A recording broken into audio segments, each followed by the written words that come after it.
Yo, what's up? What's up, people? What's up, Marky Brown? Hope you're doing good, fella. Doing good, bro. Ready to take my meds. My medicine. Bank. Yeah, what's up, Don? Huh? How you doing, fella?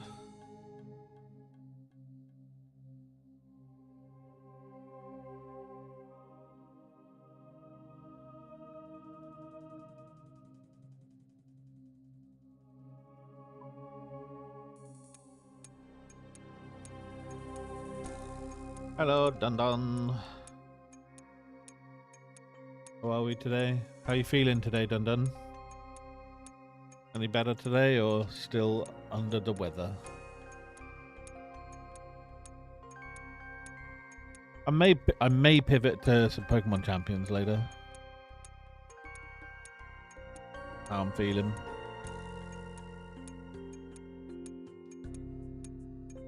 Worse than yesterday somehow. That's good.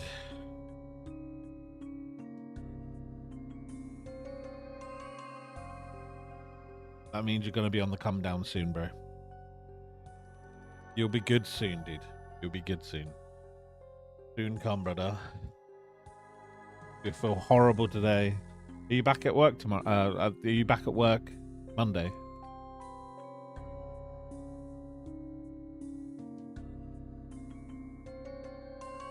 Sorry for all this effing down the microphone, boys.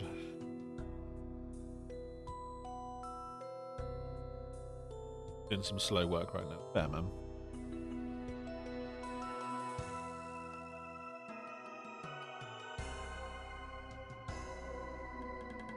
I am preemptively taking cold and flu medicine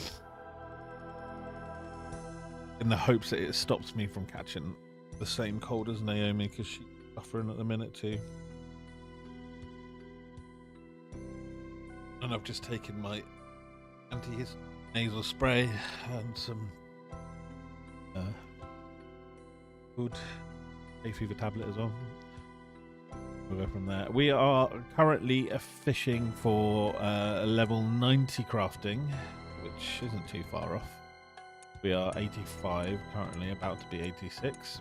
Going for the Onyx Amulet, and then we'll be making a Blood Fury.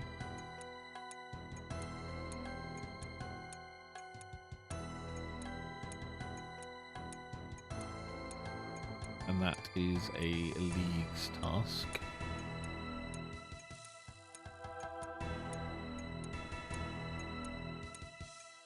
And then I need to do Heart of Darkness.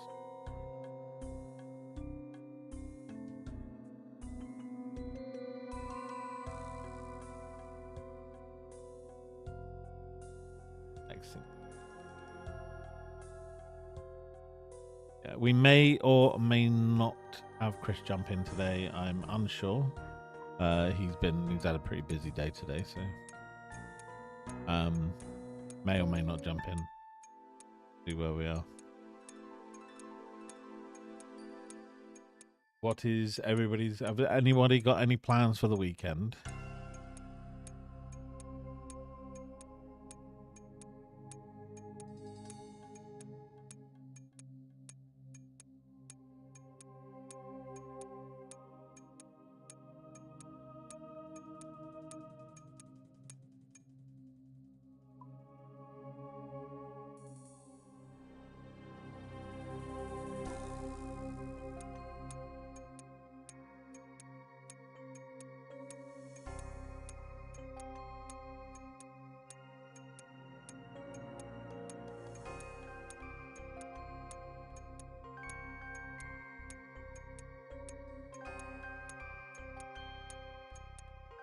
No clue. I like to wing it. I mean, that's always the best plans. I was meant to be going over to my brother's to celebrate my youngest niece's birthday. However, with Naomi being sick and me on the brink of being sick, we've decided not to go because we don't want to get them sick, man. So we'll be sorting out another time to go see them. So it'll probably be a pretty slow weekend for us as well. Maybe get down to the allotment. It may be that we end up going to one of the garden centres to pick up a bunch of soil, topsoil, and manure. To what's it called? Sort the rest of our raised beds out. We actually need to put the soil in the raised beds.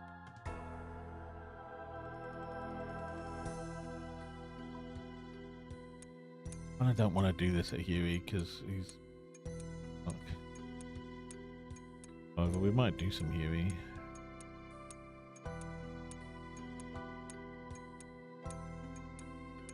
May break up the crafting grind with a couple Huey kills. Let's actually have a look at Huey.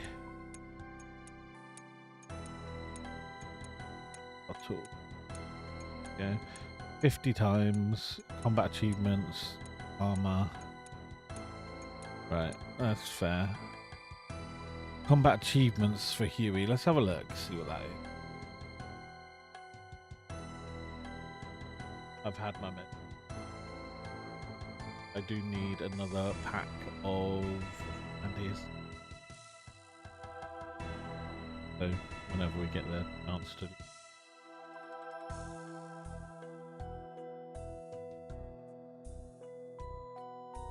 Does Huey start with? Thanks, man. What does H come after? We found it, don't worry.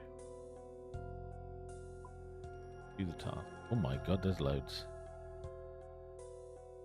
You're a wizard.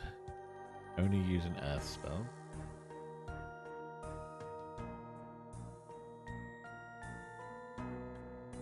Ten times. Kill the Huey Cotter whilst it's vulnerable. I think that'll just happen. Kill the Huey Cotter whilst wearing 2 pieces. Kill the Huey Cotter 25 times. Perfectly 5 times without leaving. To get a perfect kill, you must not take any avoidable damage from the Huey Cotter's lightning attack, tail slam attack, or off prayer projectile. How many? 5 times. Is it a bird? Kill the Huey Cotter only using Dragonbane weapon. Kill the Huey Cotter in 2 minutes 30 with 5 off. Kill the Huey Cotter in 2. I'm not sure I'm going to be hunting. To be honest, I do not think that is what we do. Try and get the Huey Cotter armor, that's for sure.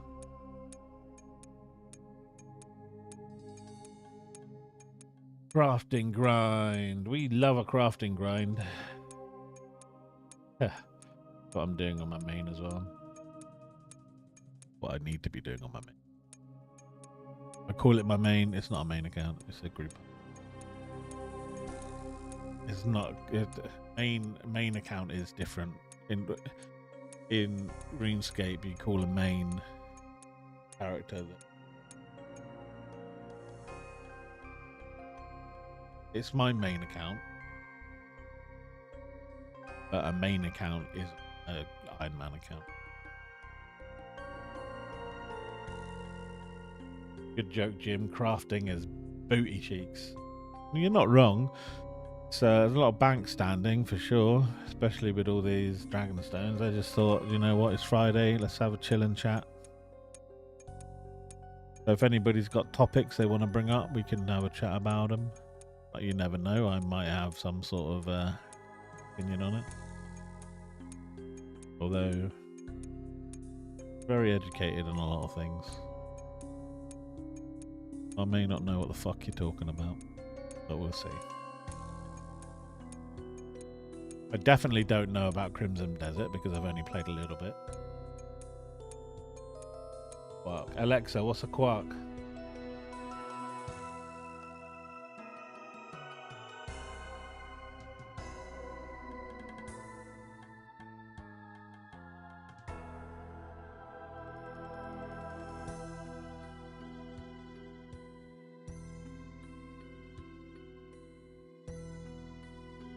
Alexis. Yeah, we're not talking about that.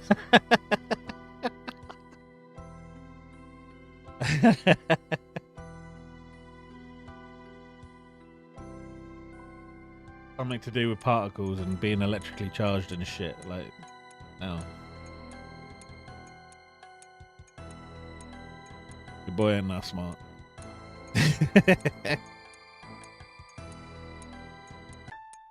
Hey, Crafton 87. Update 87.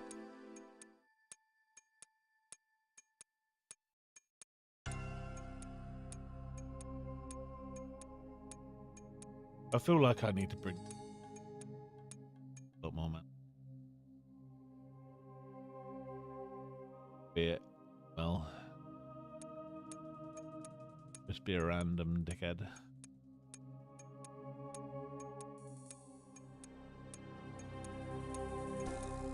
I don't know. Done, brother. I really need to come up with a team that I resonate with that's actually viable on Pokemon Champions, man.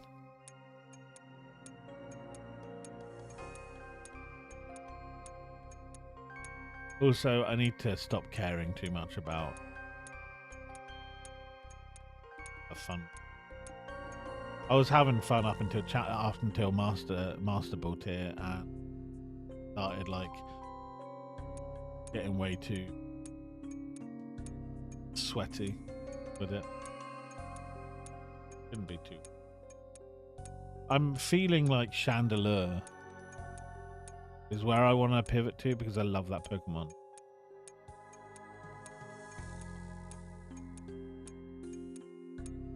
Team of badass Squirtles. Unfortunately, Marky, you cannot use Squirtle in that game. Cannot use any pre-evolutions other than Pikachu. There's no pre-evolutions unless that pre-evolution has a signature ability or something along those lines. There's no Eevee. Somewhat a good thing, but also does get rid of some strats. Come on, Marky, bro. I'll do that.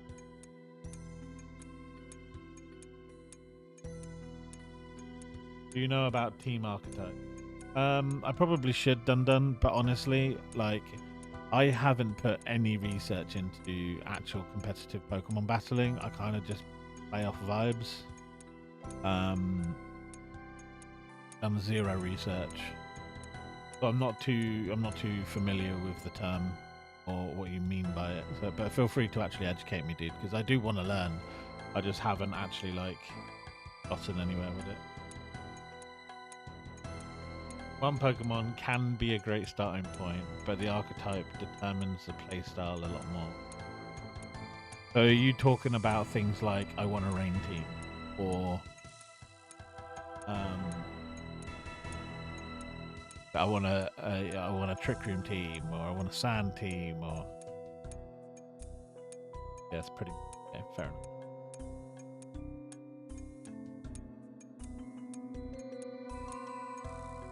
Or I want speed control, or the issue I have with those is I feel like if you rely too heavily on them, it's really easy to shut your team down. So before, when I was playing with Snow, it was fine during Ultra Ball and all of the lower tiers, but as soon as I got into Master Ball,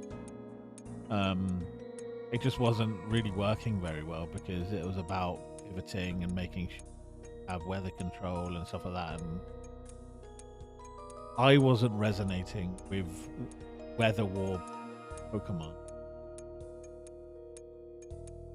Likewise, I wasn't really resonating with Trick Room Pokemon, like speed control, like Tailwind and stuff like that. I feel like I need to create an archetype that I want. Maybe it's speed control. Maybe I do go with Tailwind because Chandelure is a pretty pacey Pokemon.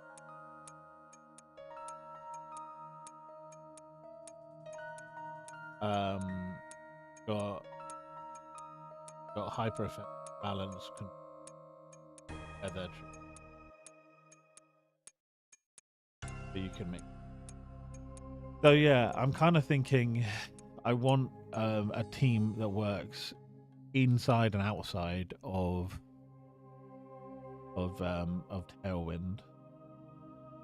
So potential heavy hitters inside Tailwind for the speed control to Oko, other mons and specific target mons. But I also want to be able to say someone uses Trick Room on me, to then have potential Pokemon in the back that not necessarily goes first inside Trick Room. They're not crazy slow Pokemon, but Pokemon that can potentially withstand a couple out damage or stall a Trick Room team or something like that. But then I haven't really gone up against too many Trick Room teams. I always feel like when you're fighting as well, like you always see, like I'm seeing a lot of Blastoise teams when I play. But then I'm thinking in my head I need to do something for Blastoise, and then I think of something for Blastoise, and then I feel like, oh wait, now I can't deal with, say, I don't know, sand teams, because I've leaned way more towards shutting down a Rain Blastoise team.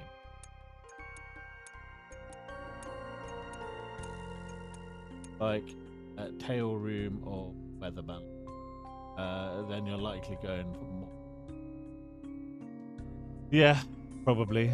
I probably am thinking more towards balance. And I want Pokemon that I like. You're saying you want answers, which is what balance gives, but e.g. Blastoise just forces its strats more like a hyper offense team. Yeah, so it's just kind of like you set the rain and you click like water spout and things die, right? So in that scenario, we know Blastoise is either clicking Shell Smash to set up or hitting water spout. So you just double into the Blastoise because he's not protecting. But then, are they hyper slow Blastoise and they're setting up Trick Room with, say, a Farigiraf? So then do you double into Farigiraf with the risk of potentially getting a max powered water spout?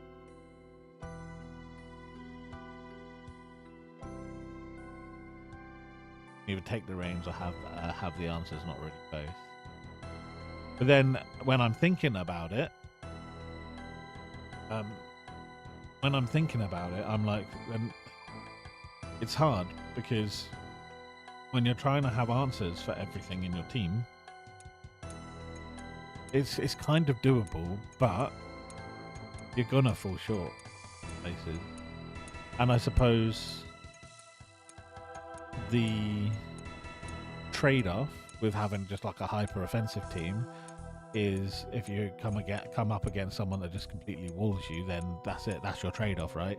You win a lot of games because you just Oko people with your nuke attack, but you're gonna come up against some fights where you do just die.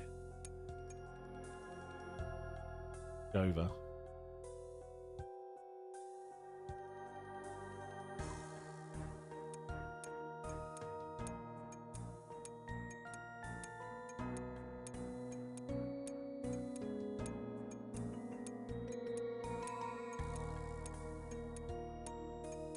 No matter what, you'll lose games on ladder because. But then I'm like, if that's the case, then maybe I just go for Pokemon I enjoy playing with, and I just learn what they're capable of, learn their damage calcs against particular Pokemon, and seeing where we go from there.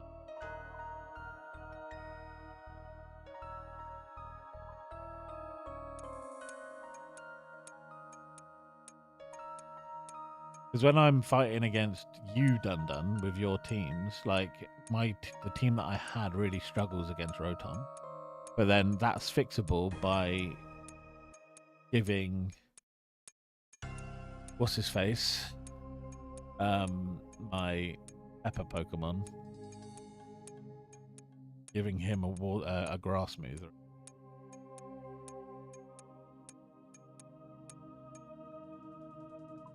Because that's the team I'm currently playing with at the moment.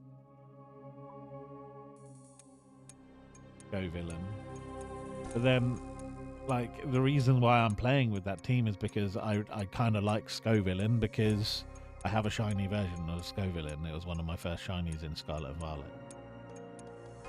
But I'm not dead set on that.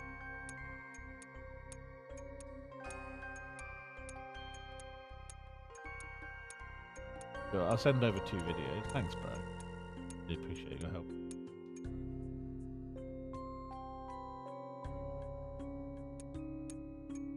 I also want to learn, like, how to do the damage calcs on certain Pokemon. What sites people said. Damage calcs and like that. I want to get better. I want to get better at Champions. I do want to stream it a lot. Because I think some people will actually tune in and watch Pokemon Champions. But my co-host definitely doesn't enjoy it.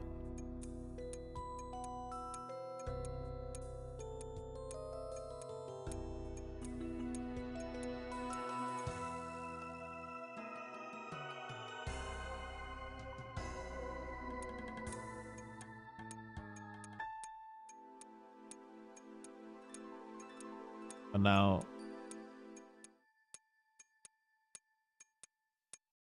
do we watch those videos on stream done, or is it just some homework for me to look at?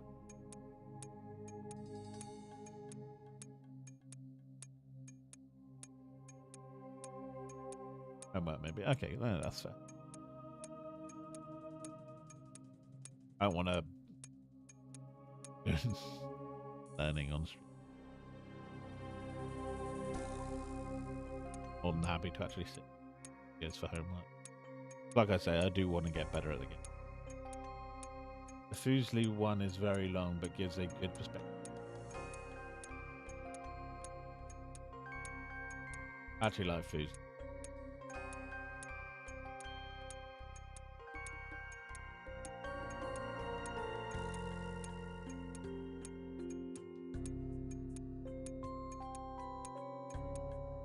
You see, I actually saw this video that Fuslie put out with the Asmara one, and I was gonna click on it, but I didn't for some reason.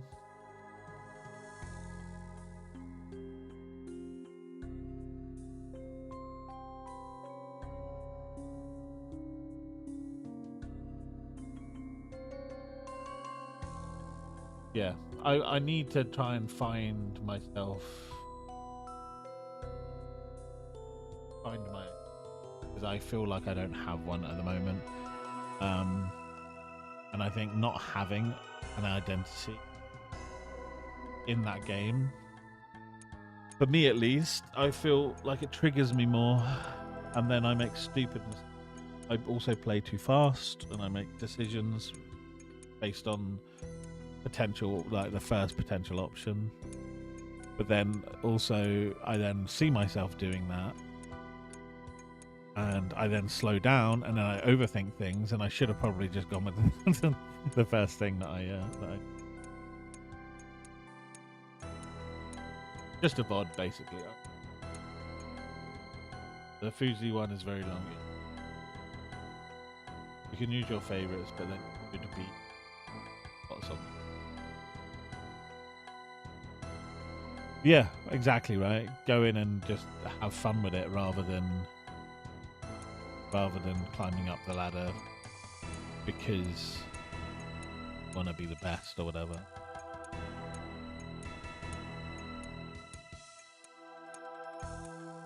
I think that mindset, that mindset is like kind of good for majority of competitive gaming.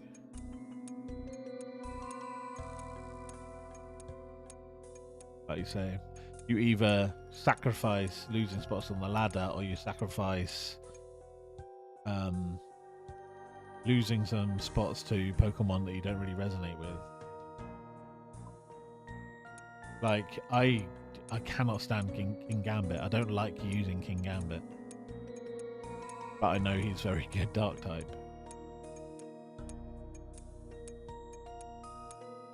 So I've been trying to, like, not have teams of King Gambit on him.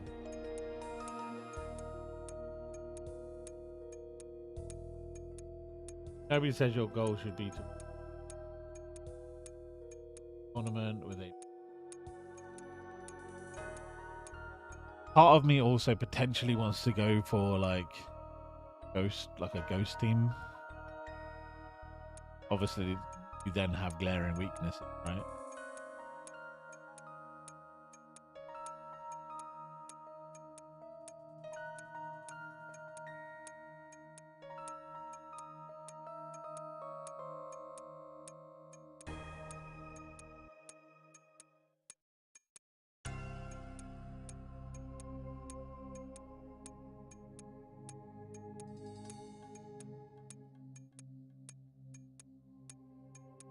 And I'm also the kind of person that really doesn't like using starter Pokemon. So when I started playing with like Charizard or Venusaur, because the team that I had before, by the way, the one that I showed you that I had Scovillain on, it's actually you're meant to use Venusaur on that team. I just swapped Venusaur out for Scovillain. Venusaur has more answers to kill fairy types, but Scovillain is a kind of mini wall against fairy types because he's fairy. I thought it was a relatively decent trade-off. Obviously, Mega Venusaur is just extremely bulky and hits, especially certain Pokemon. Other Pokemon I've been having trouble with is Archelidon, and I know you can shut him down with weather control.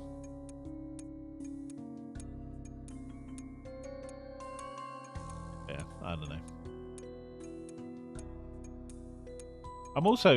I'm in an R-ing about potentially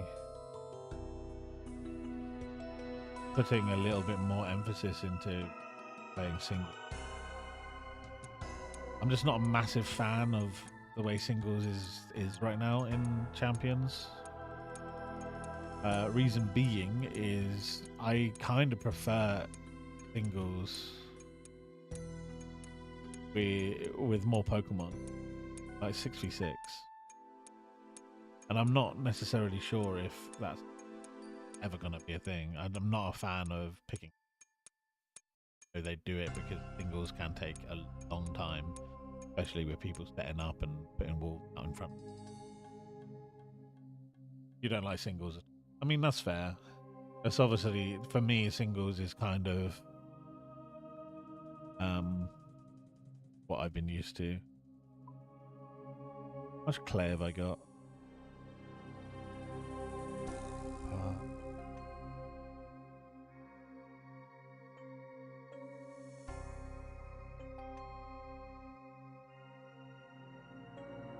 14.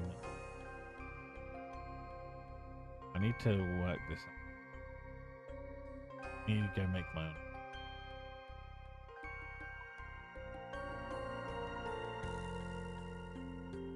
So I don't know how to make Blood Fury, but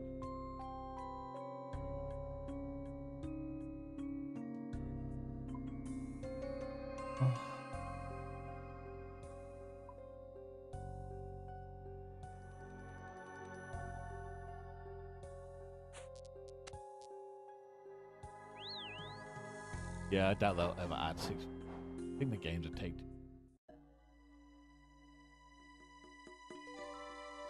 I do need some.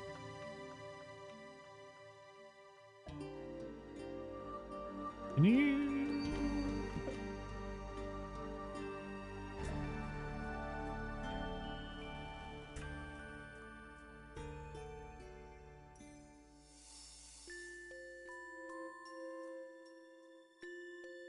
You put You make flax into balls of wool?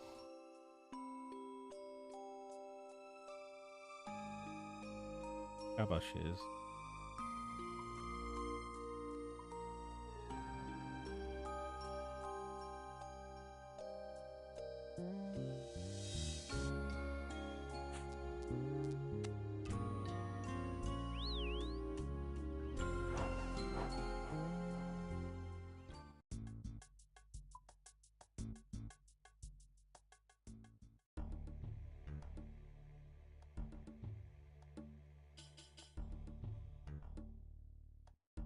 Hello, Mr. Buffalo.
League's task completed.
League's task completed.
League's task completed.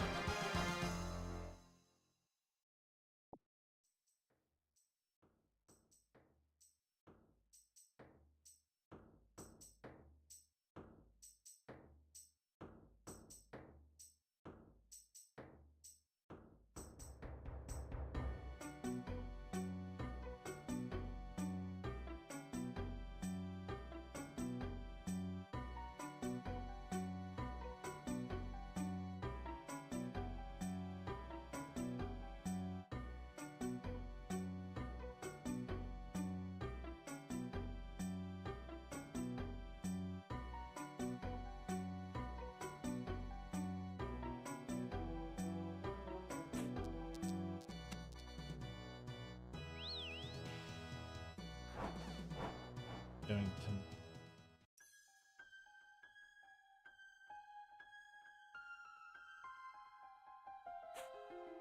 1, 2, 3, 5.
Grab 10 of those.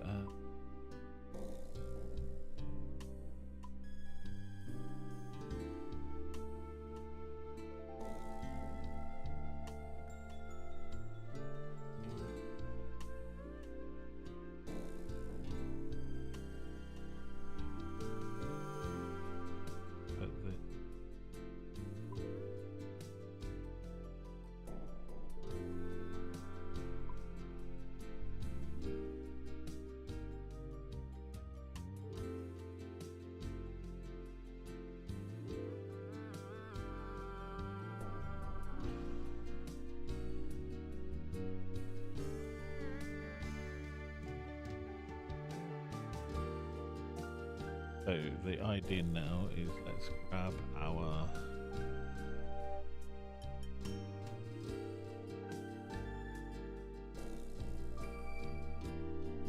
we've got money. We need 9 brick. 15 of those. For 2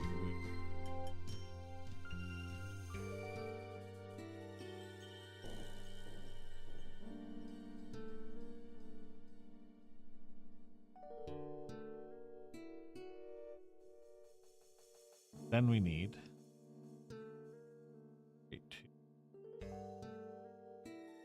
of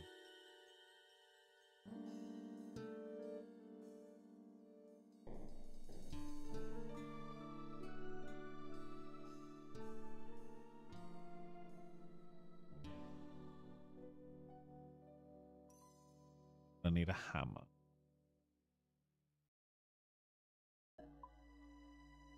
And just in case.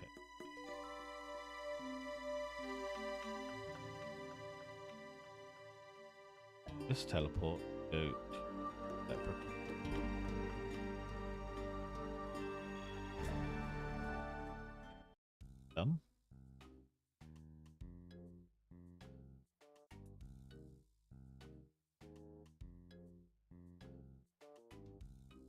build this land. Oh.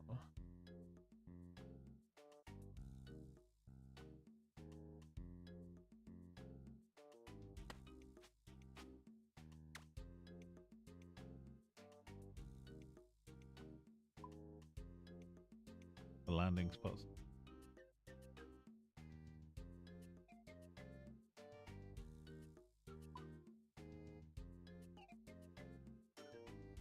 Stone cutters. By one.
They use the bank on the way.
Done.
That's good.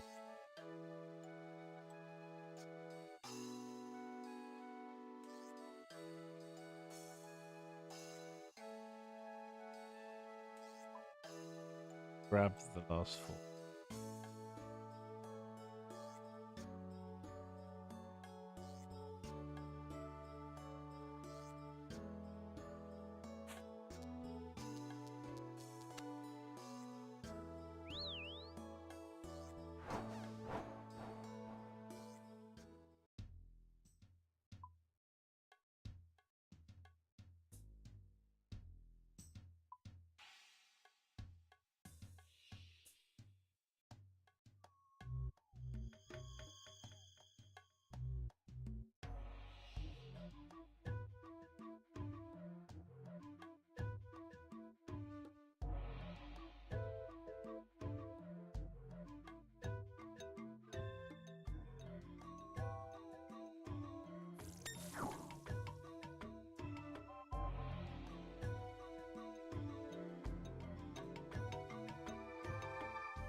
Move this one. That's a bunch of mag.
And we walk.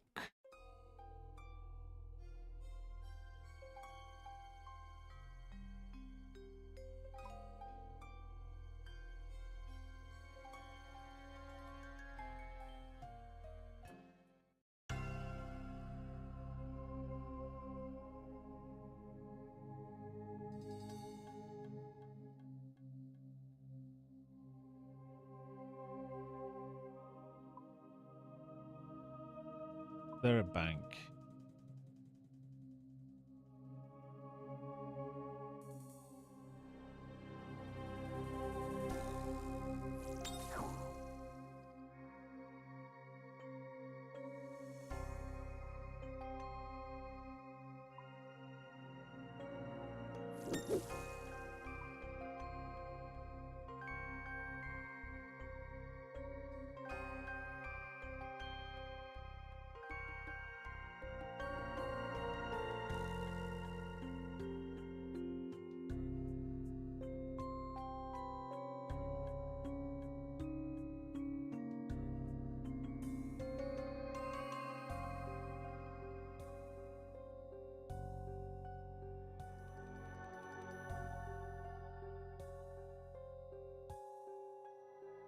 Could be a task.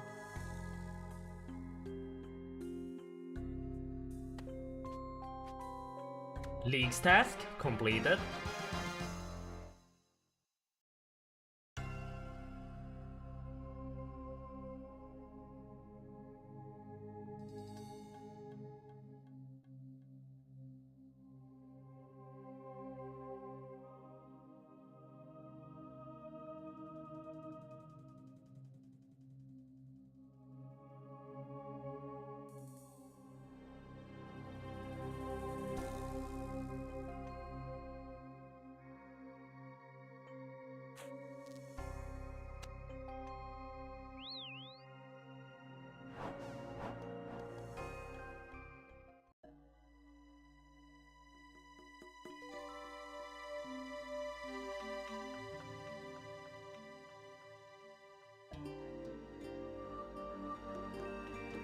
Yo.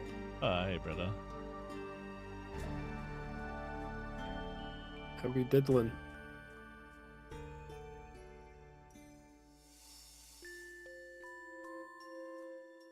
Good shiz. Good shit, bro. Good shit. Don't have it. What up, diddler?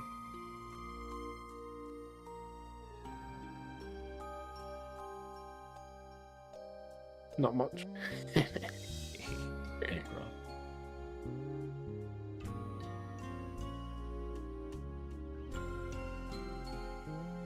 needs a snake grass seed. Yeah, poke.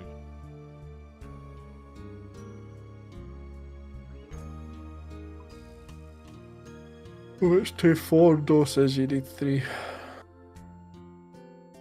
So you could make 4 doses.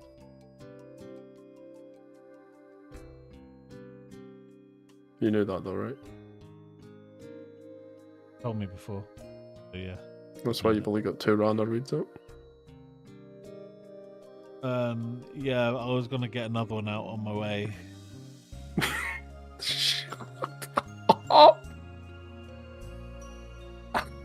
On my way. Yeah, I'm on my way now. I was just about to get one. I was just gonna go around the shop innit? Just gonna check the greenhouse. There's no point in me having them out right now because Is that why you? yeah, I was putting them all back. You see me put the third. Right, that's because your inventory was 2 vials, 2 Ranors, and the rest food. Yeah, because I I tried to get Ranars out, but there was no more space in my bag to get them out. But they were the last things in your inventory. Yeah, exactly. I clicked on to get 3 out, but I only put 2 in. Is that right? Why were the vials after the 2 leaves? They were before the vials were here. You sure? Yes. Well, I'll just check the clip, huh? Oh, wait, hold on. The thing is, the vials were here. Yeah. But what you're going to see in the clip is a spare slot for a third Ranor.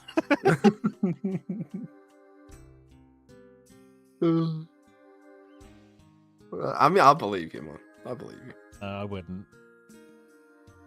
No, I don't. You're right. I wouldn't, bro. Go there. Let's just go there, man. Let's check it out, you know. Fruit tree. Ooh. And there's a Lintwood patch as well, or flower patch down south here. What does Snape grass go? Oh, that's Snape Snapdragon seed.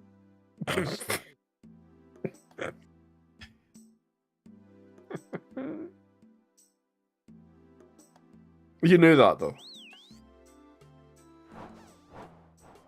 You were just testing chat to see if they could catch the obvious mistake. Mm-hmm.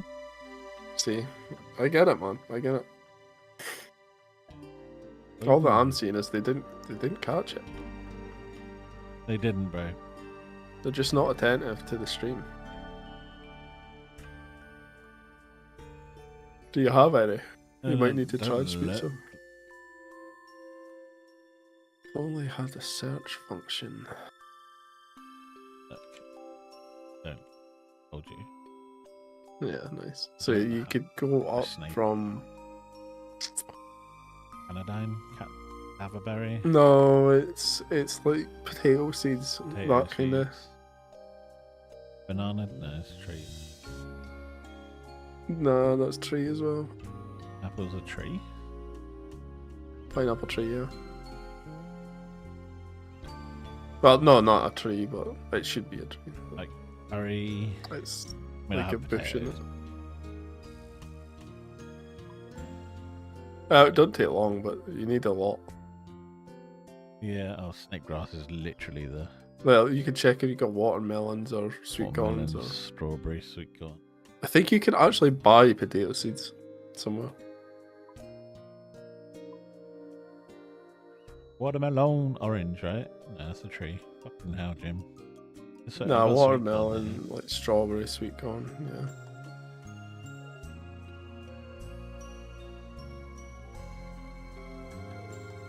And they are in the allotment patches, right? Yeah. Yep. That pineapple seeds. Yeah. But that mixed up with watermelon. Watermelon seed. I have one. Don't bother. You could pickpocket Master Farmers for like 10 minutes. Yeah. I'll, That's what I did to get all my seeds, and then I just transmuted. I don't need loads anyway. I literally do for this. Oh no, I should really be doing.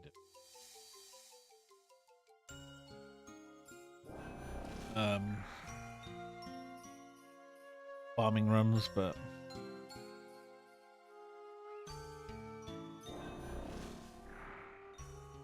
I'm just not bothered at the minute.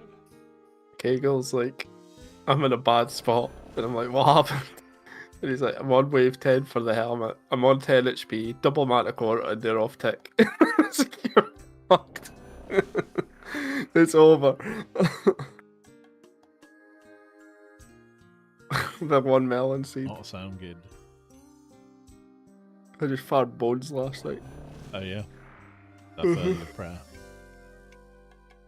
I came up with a big brain strategy. Oh yeah, what's that then? Yep. I put the old imp on loot everything, stood in the ZMI altar where everything is aggressive and just AFK'd it. The imp picks up all the bones for you. Take it to the bank. Nah, they note it. Oh, that's huge. So you just end up with noted bones in your bag. Dang. It took me a while to figure out a place that things will hit me. I was trying everything, bro. Is So I used 3 a time, I think. So they won't last forever, of course.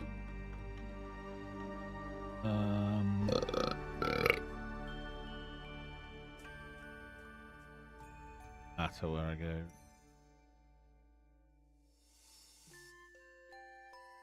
How's Master Dun Dun doing? Yeah, we had a nice little chat about Pokemon Champions. Nice. When's the next season? Something like 15 days or something. 13 days away. You might be at the point in leagues where you could either AFK or you're done with it, so... Potentially. Yeah, I mean, it don't I don't want to ask about it. If I don't enjoy it, I don't enjoy it, but... It's not like I'm telling you guys to stop talking about it. I'll just not be able to...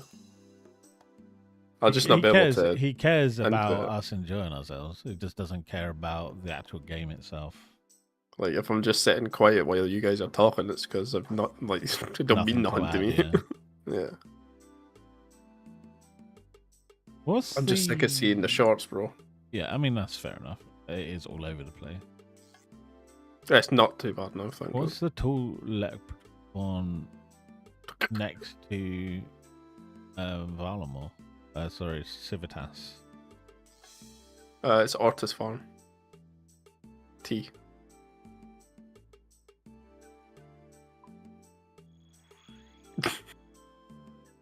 Be asked to look.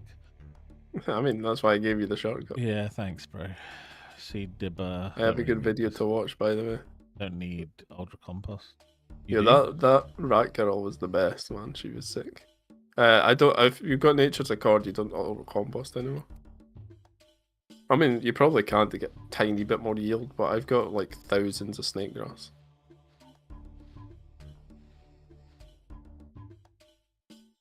I can never die. Oh. Never die now as well, innit? Exactly.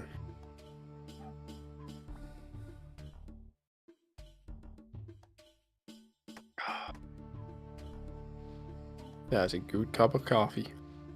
I had a coffee this morning as well, man. Yeah, I mean, it's boring though. It's in your chip. Is there something you want us to watch now, Dun Dun? Because I will bring it up. Competitive Pokemon may be impossible to explain. True. It was so funny him spamming it. Look how many there are. Spamming the... Fucking hell. Wait, no, I'm on chat. Stream.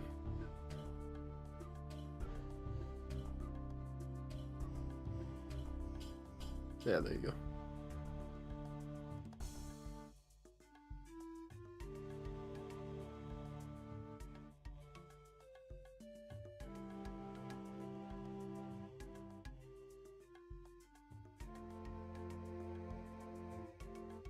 Nah, it's something for Chris. I would just watch it. Oh, it's 45 minutes. Holy. And we Okay. can watch it later. Yeah, we'll put it on the list. Dundon's given me a bunch of homework. Yeah.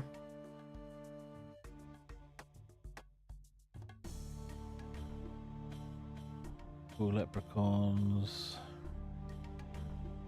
Not Ardy Monastery, like North Ardy.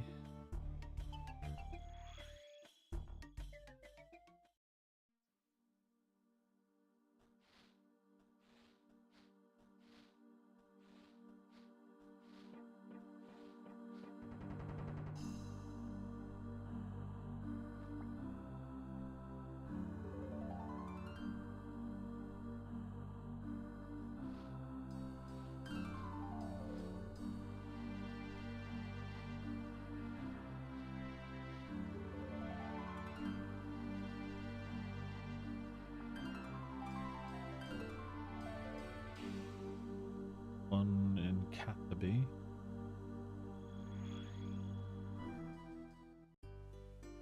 Perfect.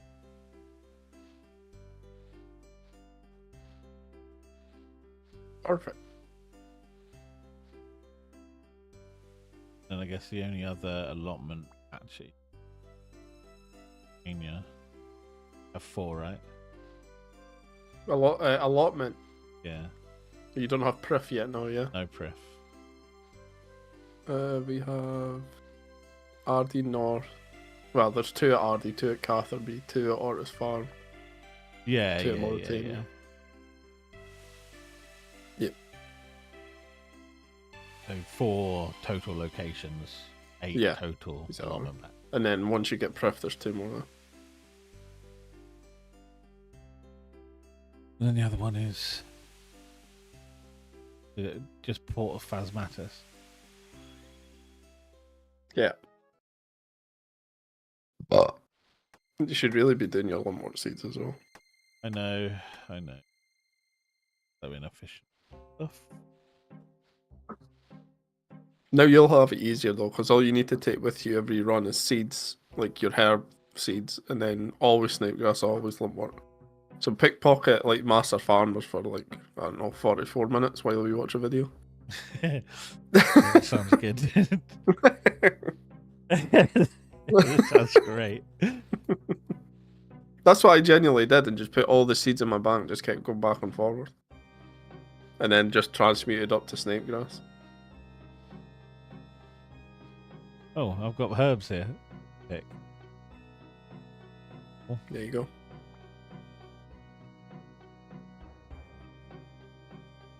Granos.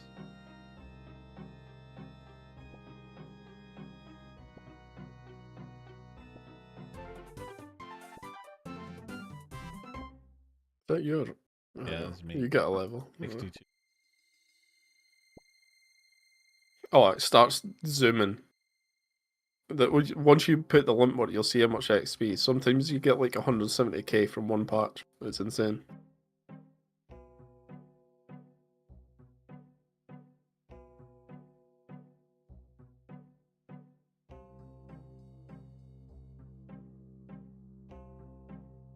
Leave them.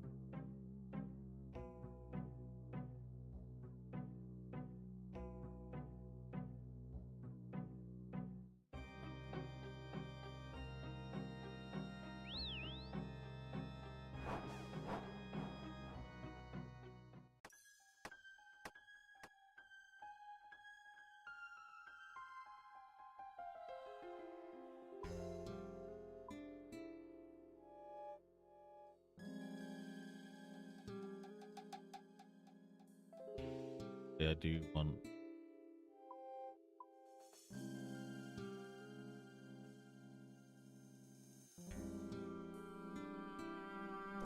Oh, Yeah, you could take either your whistle or your evil eye.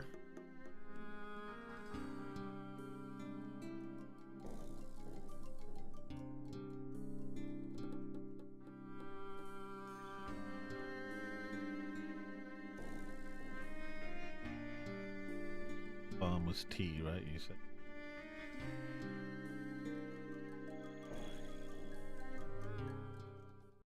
Tea.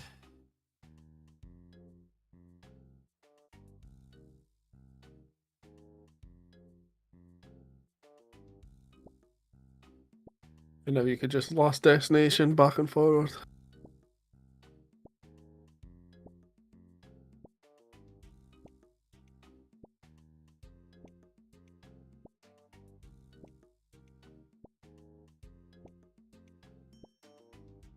Yeah, exactly. Oh, look, we have one. What a coinky dink. Yeah. Well, Competitive Pokemon is a game that, if you've only ever played the single-player campaign, seems like it should be really easy. Just teach your level 100 Charizard Earthquake and win the game. Oh my God. As it turns out, It's calling you out, bro. I'm on about you trying to figure out how to get your screen back to normal. I'm all over the place. Jesus. Right. Alright, start that again. I didn't hear what I you will said. do. I will do. We I are think still he was pickpocket. throwing slander to me. He was. Do that. First of all, we just got to give our boy Alan Trailer a subscribe and a like here. And shout him out as well. You meant to watch the video first. I'll dislike for now then. Yeah. And about Pokemon, you might as well. Right. Hey, I just Yeah. agreed to that. Right, Alright, here we let's go. go. Competitive Pokemon is a game that, if you've only ever played the single-player campaign, seems like it should be really easy. Just teach your level 100 Charizard Earthquake and win the game. As it turns out, though, winning at the multiplayer of competitive Pokemon, beating another human player, or becoming world champion, well, that's really difficult. It's natural to ask, why is competitive Pokemon hard? And the thing is, answering that question is also really difficult.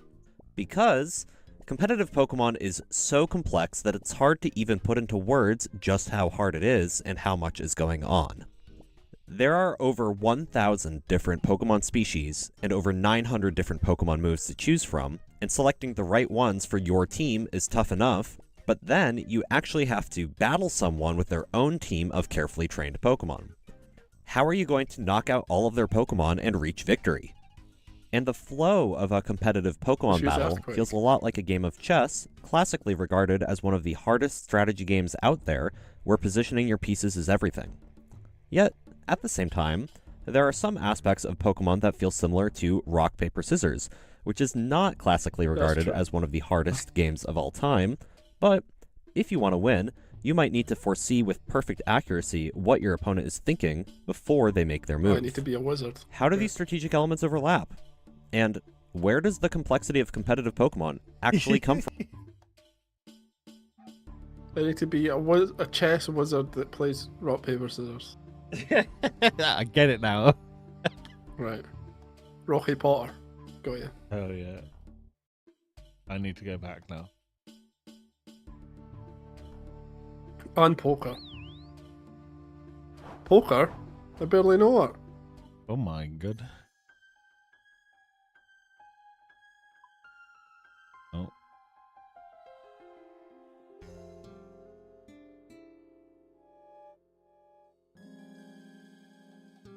What's...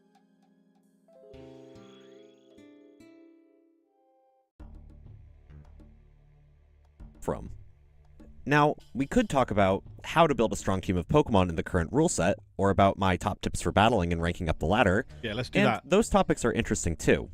But neither of them get at what's going on underneath the surface of competitive Boring. Pokemon. The strategy is like this tangled web, and when you answer one What's a question about it, Pokemon? many, many more often follow.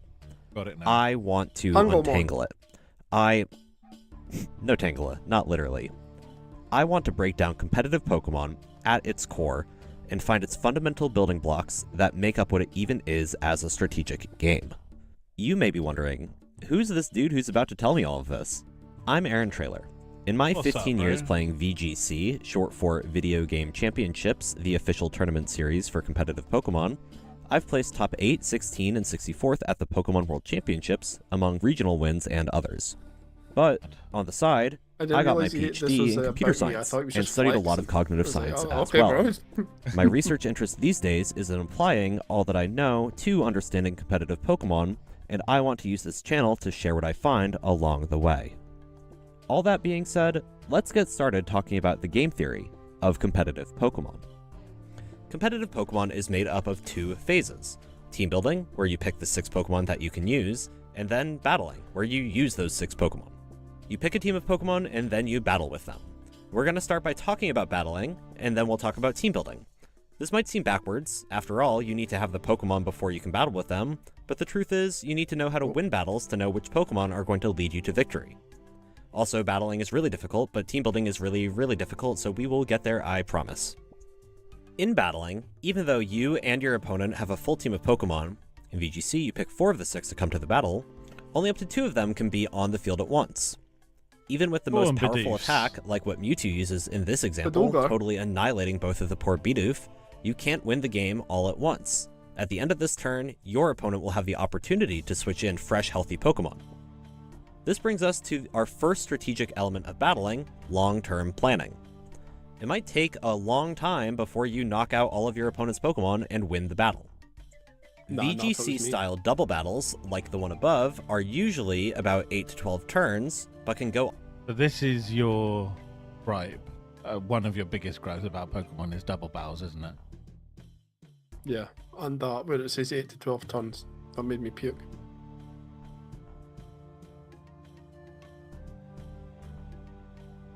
Why is it you don't like double battles? It's usually 6 turns. I would press Earthquake 6 times and we're done. What don't I like about it? Mm-hmm. I don't like fighting more than 2 Pokemon. When I see a trainer and it pops up 6 Pokeballs, I want them to rage quit. And it's like 6 Weedles. But yeah, I don't know. I don't know what it is, man. I just too much to think about at once. I need to think about what the because I'm not good at the typings, right?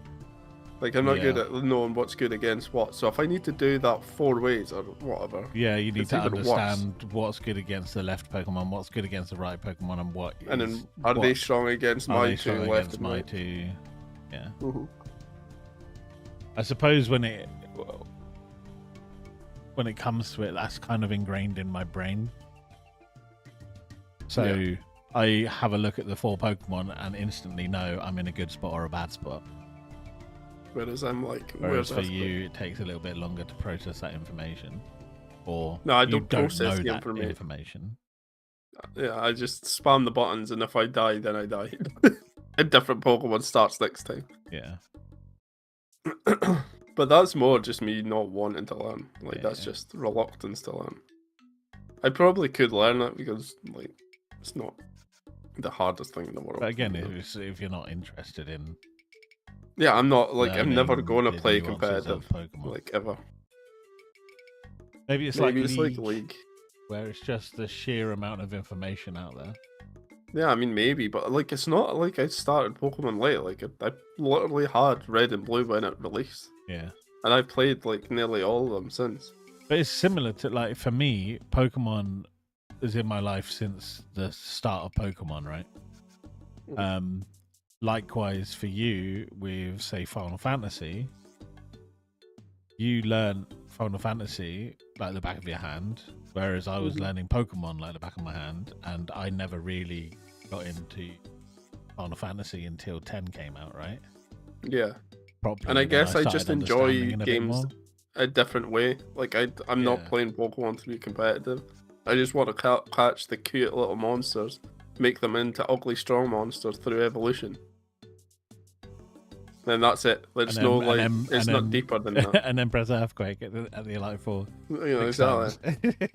I love the Elite Four. They're the best. On for as long as roughly 40 turns. Check this real quick. I just got an autism hyperfixation for Pokemon and never forgot the stuff. Like I just don't think I even tried to learn. Like some of the ones I can remember, like Flying is good against Bug because that makes logical sense to me. Like Water and Fire, obviously Fire and Ice. Yeah. But then there's like the fairies and that and the dragons and I'm like, that doesn't even make sense to me, bro. Light. Well, I don't know. I still love Pokemon, obviously. Well, I mean, I'm not playing. Depending on the timer and how fast. Sorry. 40 tons. VGC-style double battles, like the one above, are usually about 8 to 12 turns, but can go on for as long as roughly 40 turns, depending on the timer and how fast the players move. And single battles, like this one, where only one Pokemon is on the field, but you typically use all 6, are longer. Generally, they're around 50 turns as a rough estimate, but they can easily last upwards of hundreds of turns. Especially if you're playing one of the Grindfest formats such as Gold, Silver, I'd Crystal, rather sit in a firework which and revolve set it around off. stalling your opponents out of moves and mostly serve as a modern form of torture for 300 gamers tons. with short How long attention does that spans. take? Battles generally taking Oh, a while means that early turns have a big impact. I thought he was about to say that, but yeah. So I think that's the reason why Dun Dun doesn't like singles. Because when it comes to competitive battling, it's actually disgusting, like the stalling strats that people use. And Not the same as like Dave. that. Why he doesn't like it too? Yeah, because it's just switching in, switching out, like all the time. So, like, say for instance, you have a Pokemon with Earthquake and then a Pokemon with Rock Slide. Yeah, that's your Pokemon in.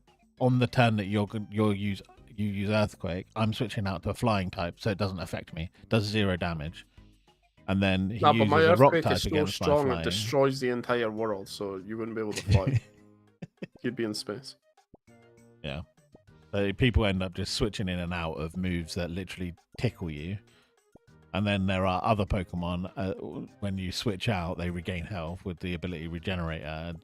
It gets ridiculous. Impact on later turns, and you can set up a strategy well in advance to secure a victory. Here's how. Broadly speaking, the Pokemon on a team need to work together. First, the relationship between different types, like the classic fire, water, grass cycle, governs a lot of the strategy behind Pokemon synergy. Practically speaking, how type synergy actually plays out in a battle is that early on, if you can use your water-type Gyarados to hit your opponent's fire-type Arcanine with a super effective attack and knock it out, later on, when you send out your grass-type Venusaur, you've set it up for success. Your opponent now has one less tool to stop Venusaur on its march to victory. Arcanine might even have been their only fire-type. As a strategic piece, Venusaur is now much more valuable. So, you can't just think about what's the best move right now, but you also need to keep in mind how you're setting yourself up for success in the distant future. Because long-term success isn't just about taking knockouts, as there are many ways for your Pokemon to work together to achieve victory. This is Whimsicott, classically known as one of the best supportive Pokemon of all time. Now, it's not very strong, but its ability Prankster, which increases the priority of all of its non-attacking cute as moves, fuck, but lets he's it contend with annoying as even the fuck. strongest legendary Pokemon. This is an actual game that I played in an online tournament over the summer of 2025. I started with my Whimsicott and Miraidon out on the field versus my opponent's Fluttermane and Chi-Yu. On turn 1, Whimsicott moves first thanks to its Prankster ability, using the supporting move Tailwind, which doubles the speed stat of your entire team of Pokemon for 4 turns. But then my opponent fires back with a combination Dazzling Gleam and Whimsicott Heat is Wave, less of a which are devil strong enough than to the knock out little both gem of my goblin. Pokemon in one go. Yeah, I agree. As the dust clears on the gem first goblin, turn, bro. the Pokemon count has gone from an even 4-4 at the start to me losing half of my Pokemon on turn. Prankster Sableye is disgusting. Annoying as hell. Prankster as an ability is annoying as hell. Turn 1, and all I got in return was a measly Tailwind. If you just looked at the damage done, and the Pokemon count, you would think that I was finished. But Tailwind actually makes all of the difference. On the next turn, I send out Urshifu Water and Ogerpon Hearthflame, and they are ready for revenge. Thanks to Whimsicott's Tailwind, even though Fluttermane and Chi-Yu are naturally faster, my Pokemon have a total speed advantage and dominate the field. There's nothing that my opponent can do. They scramble, and switch out their Fluttermane for a Moongus, which isn't healthy for long, because next up Ogerpon hits it with a super effective Fire-type Ivy Cudgel, dropping it in one shot, rip to a real one, and then Urshifu follows up with its signature Surging Strikes, also knocking the poor Chi-Yu out in one shot. At the end of the second turn, I've equalized the Pokemon count, but it's not over yet. On turn 3, my opponent sends out Fluttermane one more time, this time alongside the legendary Pokemon Zamazenta. It's still not enough. With another combination, Surging Strikes into Fluttermane and super effective Ivy Cudgel into Zamazenta, I take 2 more knockouts, my opponent runs out of Pokemon, and with just 2 Pokemon left, I win the game in one of the shortest VGC battles possible.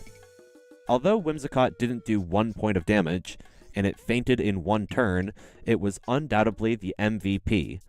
Its Tailwind attack set me up for a quick and unstoppable success. Pokemon battles are not necessarily a straight path from beginning to end. There are a lot of ways to get your opponent down to 0 Pokemon. However, your resources do shrink as time in the battle continues, because once a Pokemon is knocked out, there are very few ways to bring it back. So as you move from the early game, where both players can make use of all of their available Pokemon and moves, to the late game, where you might only have 1 or 2 Pokemon remaining, you have to manage your resources extremely well to make sure you're leaving yourself the right tools to win. One other strategy game that revolves around long-term planning is chess, and I'd say it's how the two are most alike.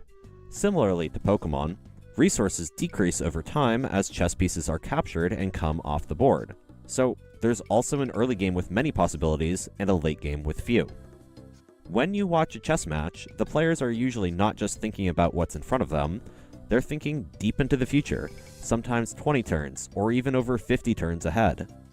But even though foresight and long-term planning are a huge part of both chess and Pokemon, planning for the future plays out in completely separate ways in each game because their mechanics are totally different.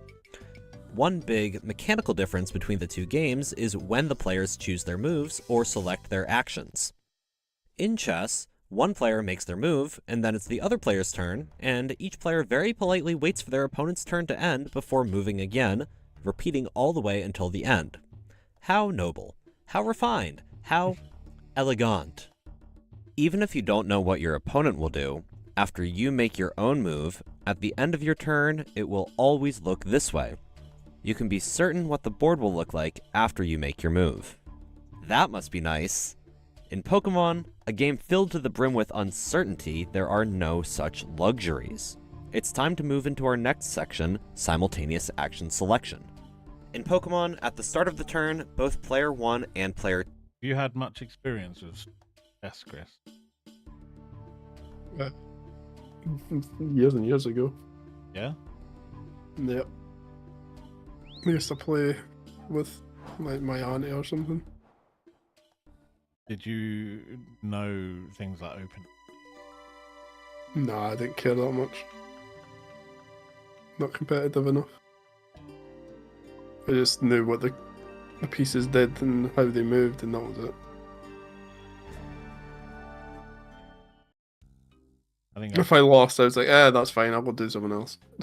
It's not like, oh, I must get better to win. I just don't fucking care. See, I think I've played maybe 3 games of chess in my life. You'd probably like it too much. What's up, if you go Gino? into it. What's up, Slash? What's up, Slash? 2 choose their move at the same time. Here's another example battle between the Ghost and Fighting type Annihilape on the bottom Go on, Psychonics. and the Ghost and Poison type Gengar on the top.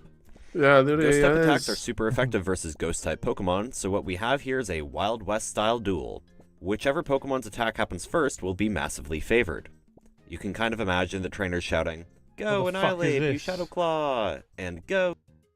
They're trying to explain this shit side of Pokemon to me. One way of putting it, yeah. Dan gave us a video to watch. Probably he wanted us to watch it off stream, but all I'm doing is pickpocketing at the moment, so it's not exactly very Okay, fun. my bad. It's the menu side of Pokemon. God. It's trying to explain competitive Pokemon.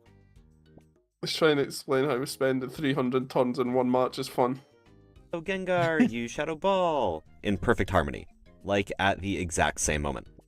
Once both players have chosen a move, the game then executes those moves in a predetermined sequence, based on factors such as the Pokemon's speed stat. We'll say Annihilape is faster to use its Shadow Claw.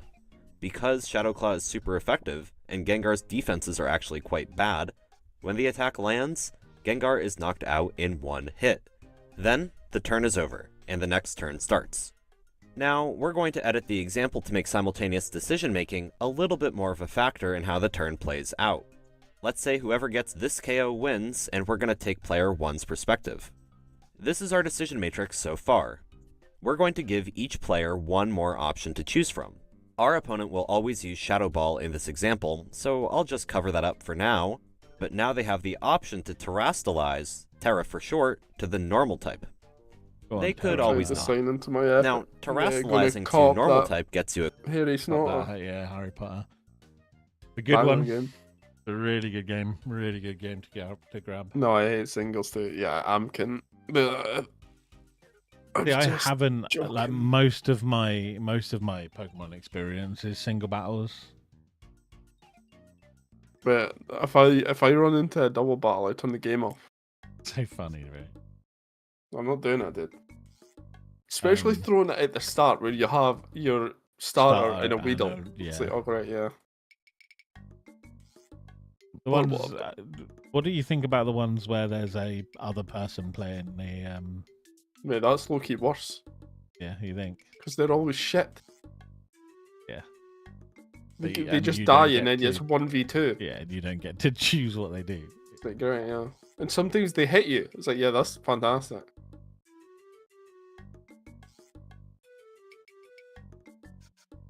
cool little diamond hat, which I've included, but more importantly, it changes Gengar's typing from Ghost/Poison to only the normal type, which is immune to Ghost-type attacks. This means when we Shadow Claw, it will deal no damage at all, meaning Gengar has a chance to fire back with Shadow Ball, knocking our Annihilape out in one shot, and we lose. But our second option is to use the move Close Combat, which is fighting type and super effective against normal type Pokemon. If they choose to Terrastalize, we would knock them out and win. If they don't Terrastalize, the Ghost type is also immune to fighting type, meaning we would again do 0 damage, allowing them to once again Shadow Ball us for the KO, meaning we would lose on the spot. So, at the beginning of the turn, Oh, you yes, don't like actually know what rock, future paper, state you'll scissors, end yeah. up in, thus uncertainty when planning ahead. And trying to This guess type what of they're cut going and to dry, do. win or lose board position can and does come up in real games, and So that's where like trying to predict what they're going to do comes into play, right? That's what I just said, yeah. Yeah. I wasn't able to hear you very well. Quite loud for me. Maybe I'll turn it down a bit. But that's the part that I find fascinating with the game, Uh-huh. is trying to predict what they're going to do and trying to counter it. But quite often I overpredict. You overpredict. Yeah. You're too good at predicting, is that what it's... No, I'm not too. I overpredict, meaning like, oh, but if they do this, then this will happen. So I'll do this, and then they do the first thing, and I lose. And then the earthquake, and you're like, God damn it. Overthick. Yes, sir. they are sometimes That's what referred she to said. as being like rock, paper, scissors, or a mind game, which are terms not thrown around positively. Rock, paper, scissors is the classic example of a simultaneous move game. If it were turn-based like chess, well, that game might not work out very well. Now, you might be wondering, rock, paper, scissors is not really known for its complexity or for its skill expression. How does simultaneous action selection add to Pokemon's complexity and difficulty? The thing is, moving at the same time actually makes Pokemon much harder. First off, while game states like the Annihilape and Gengar situation do happen, the goal is to avoid being in this spot entirely. For example, in the final turn of the Whimsicott game earlier, thanks to Tailwind, my Pokemon had such a strong advantage that there was literally nothing my opponent could do. I had a guaranteed win condition with no mind game. Conquering simultaneous move choice is partially about planning in the long term well, and at the beginning of the game, trying to navigate to futures where you have a clear-cut advantage, not where you need to make it through a mind game before you can win. And truthfully, I kind of set up this example to come down to a pure mind game, because I put it in the late game where the next KO wins. But What if, instead, it were in the early game, like on turn 1, and the choices made by each player had far-reaching implications? For example, if Gengar terastallized to become immune to Annihilape's attack and knocked it out with Shadow Ball, of course, for our opponent, that might be a good thing, in the moment. But players only get to terastallize one Pokemon over the course of a battle, and now player 2 can't terastallize another Pokemon, a choice that, later on, they might regret. Or, maybe on turn 1 we successfully knock out the Gengar, but on turn 2 our opponent sends out the powerful Clefable, which is Fairy type, meaning it resists Annihilape's fighting type attack, and Clefable is actually bulky enough to not worry about neutral ghost type attacks. It can set up however it wants, and we have to scramble. This is a bad spot despite getting what we wanted on an earlier turn. We might even lose the game because of the opening we gave Clefable right here. You can see that when it's late in the game, making a decision in this scenario that I've concocted can feel really straightforward, and like its ultimate conclusion is that both players will have to opt into a mind game. But in the early game, these scenarios are not so clear-cut. While they might seem probably good or probably bad, after all, either you take a KO or get a Pokemon KO'd, each of these possibilities is more than meets the eye. Every possible choice has its own far-reaching implications into the future, and each one needs to be considered individually if you want to make the best move. There is, of course, still a part of these more complicated decisions that feels like rock, paper, scissors. You need to figure out what your opponent will do, but it's much more complicated in Pokemon. Furthermore, I've dialed down the difficulty for this example. What if each player could choose from 4 moves? Or what if we had to consider the Pokemon that each player could switch into? What if it weren't this toy example at all, but a real double battle? Then we'd have to consider the 4 moves and switches of both of our opponent's Pokemon, and, of course, each of our own. In that case, our grid showing the outcome of each decision wouldn't look like this at all. It'd look closer to this, and honestly, even this is too few possibilities. And in VGC, you only have 45 seconds to pick your move. Oh, Even if Duns at you home and your tonight, opponent are party the time. best Pokemon It's players party on time. Earth, We're getting the there's beers no out, boys. way you can think through every possible So move many. combination, or even a large fraction of them. So making decisions at the same time actually results in a great deal of complexity, and Pokemon is much, much more than rock, paper, scissors. If you were to ask the question, how good is any given move in a Pokemon battle? The answer is, it depends. Because you and your opponent move at the same time, the strength of your move choice depends on the options your opponent has available, like their moves, and it depends on what they may or may not do, which you can't know when you're making your move because you only see their move after they've chosen it, resulting in our good old friend, uncertainty. The side effect of simultaneous decision-making is that understanding your opponent, their thought process, what they think of the battle in front of them, how they like to make moves, that becomes really important. Let's go back to our problem, the late game version where we win or lose right here, right now. We want to take an educated guess what our opponent is going to do. However, Go on, Jim, this what's he time, gonna do? we're not just playing against a nondescript player too, but our I friend don't know, bro. Terry No, Normal. you should know. He's You're even wearing his favorite over, t-shirt, which the reads, over- I love Overthinker. terastallizing my Gengar to the normal type. When you're facing off against You're Terry wearing his special overreach. shirt, What is it you are you freaking going to said? say, Predict. gee, I don't know. Predictions, yeah. Over predict. I was learning about Pokemon, then it pushed me, and then just hold on. Learn about Pokemon. Oh, that was the ads. Oh. I was like, what are you doing? Well, yeah. I love Terry Normal. Oh yeah. He really could go either way. I guess it's rock, paper, scissors. Or are you going to take an educated guess? Now, opponents don't always wear a t-shirt like Terry to tell I'd you switch what out they're to a about normal to do. type. Part of the fun That's not an and the option, skill Jim. of playing against someone in a Pokemon battle is figuring out, what does my opponent want? What if you didn't Or have a normal type? How will my opponent react? Are they overly aggressive?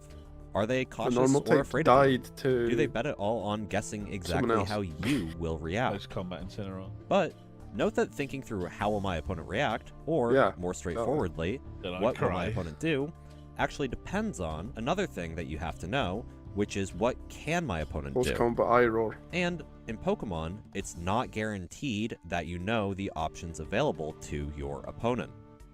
Everything that we've discussed so far, where we've compared Pokemon to chess and rock, paper, scissors, has existed in the world of perfect information, where both players know the entire state of the game.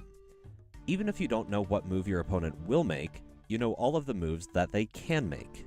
In chess, both players' pieces can only move in so many ways, and in rock, paper, scissors, you would be very surprised if your opponent played something that was not rock, paper, or scissors, like, I don't know, frog.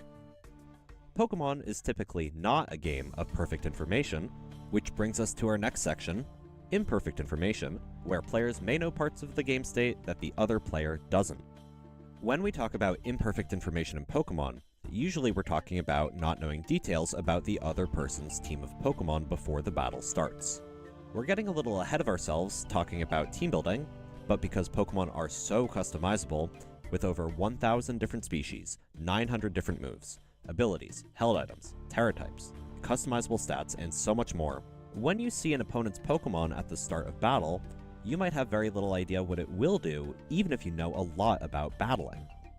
If you at home were to go on the in-game ladder on Pokemon Scarlet and Violet, you wouldn't be able to see any of the team-specific information before you started the battle, except for the species, the literal 6 Pokemon that they have on their team. Remember how we just talked about how difficult it is to choose a move at the same time as the other player? Well, now what if you don't even know what their options are? That can make it nearly impossible to say for sure how this turn is going to go for you. Now, I know Pokemon how isn't it's just gonna go. blind What guessing. you want to? You can usually make an educated gonna guess. Pokemon typically quick. learn attacking moves of the same type that they are, so if you see an Arcanine, which is fire type, Just press Earthquake. That's how it works. Every I'm Pokemon ever starting to uses understand Earthquake. why you don't like double battles. Yeah, because they're shit. No, Yep, because you can't just press Earthquake. sure I can. Kill your own teammate. That's alright, they're cannon fodder. Cannon fodder for your Earthquake. Yep. Everybody's dying. I'm making this a 1 versus 3. Yep. Why is it so hard to sign into something though? It's because you're just a dum-dum and keep forgetting your passwords.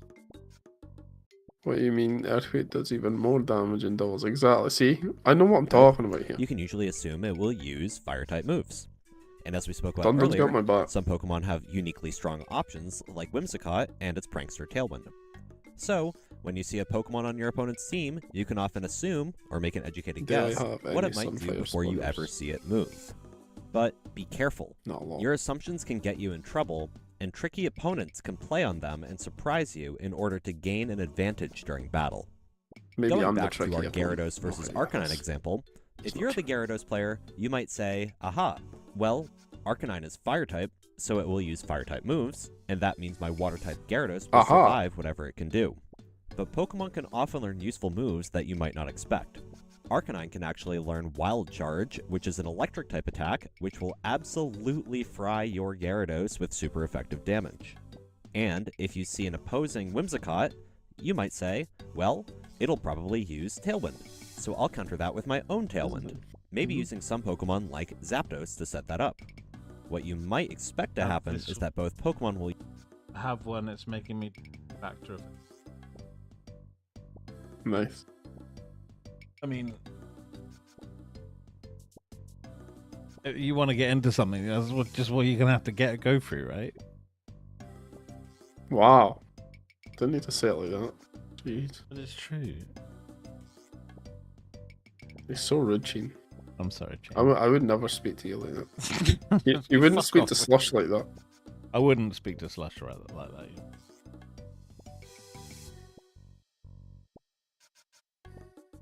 use Tailwind, meaning neither player has a speed advantage.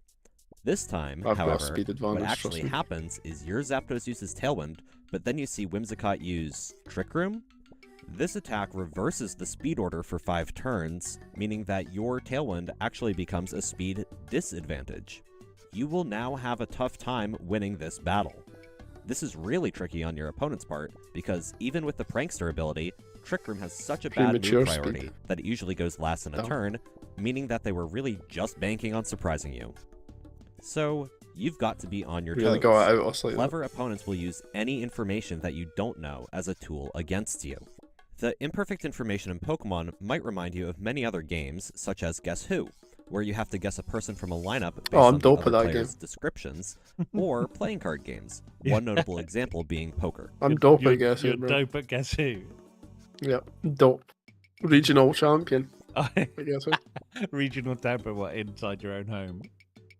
But is that a region? Is it, Jim? I don't live in the Vatican City.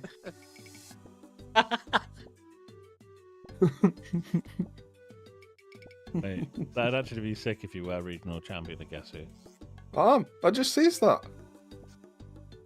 Uh, Nobody's ever beat me at Guess Who. really? Yep, swear to God. Okay. No one. Have a game at some point. No.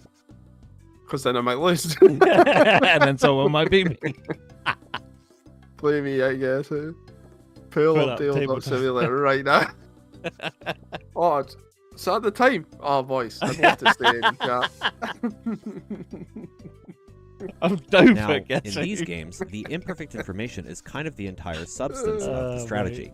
Much like turn-based rock, paper, scissors, Guess Who would not be very fun if it was Know Who, and if other players could see your cards in poker, you It might would not be. win That's very how much I money. play it. I know But who. even though over the course of a Pokemon clairvoyant. battle, That was my the online amount of alien. I'm clairvoyant with information that shit. decreases as I'm a each player know-who. learns more about the other team, competitive like, boom. Pokemon still works as a game even know when any all other names. players know everything. Is your guy Monday. Derek?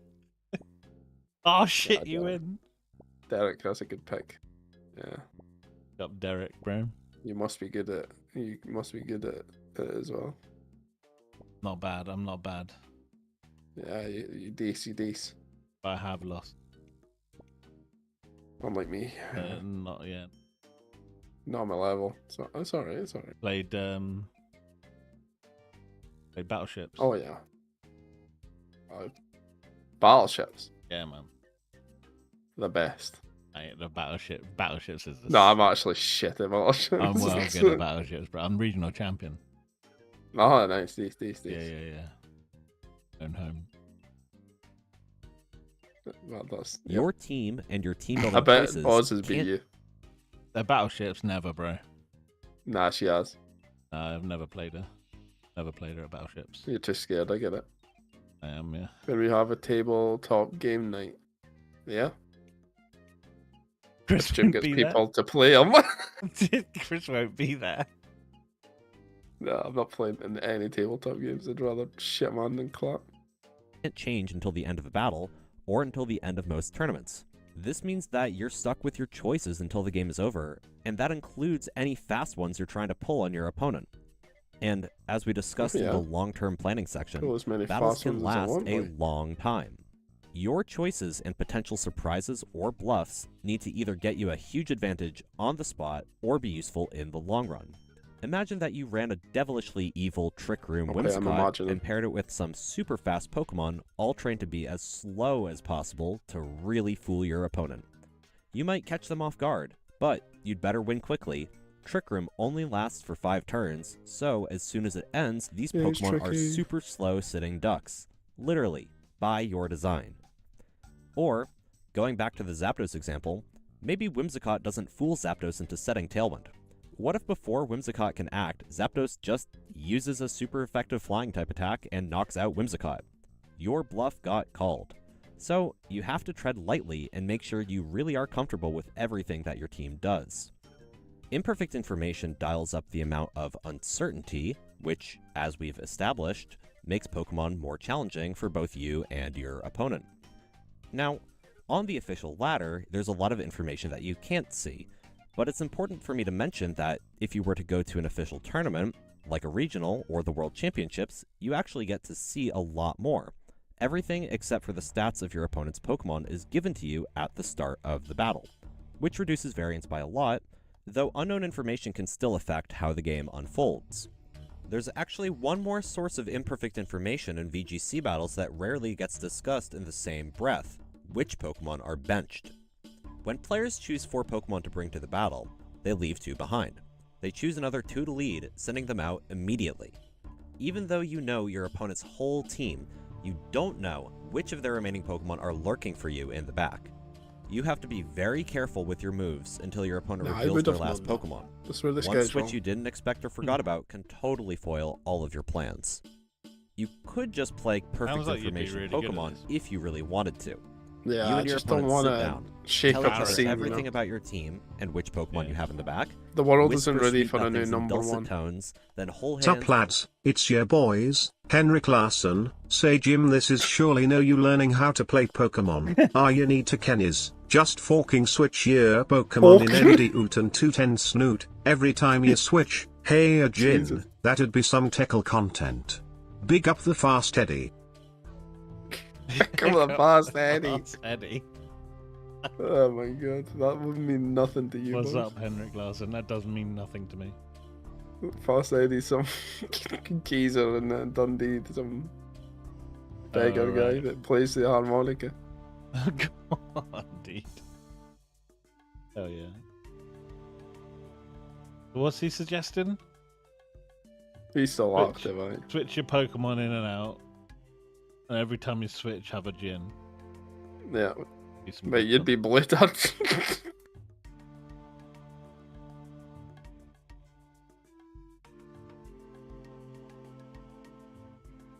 Is he still alive? Old Well, Fast Eddie. she means, yeah, she means, yeah, maybe not actually. But he was last time I checked up on him, I guess. Don't know if that's You're just checking up on old Fast Eddie. old fucking beggar. Go on, lad.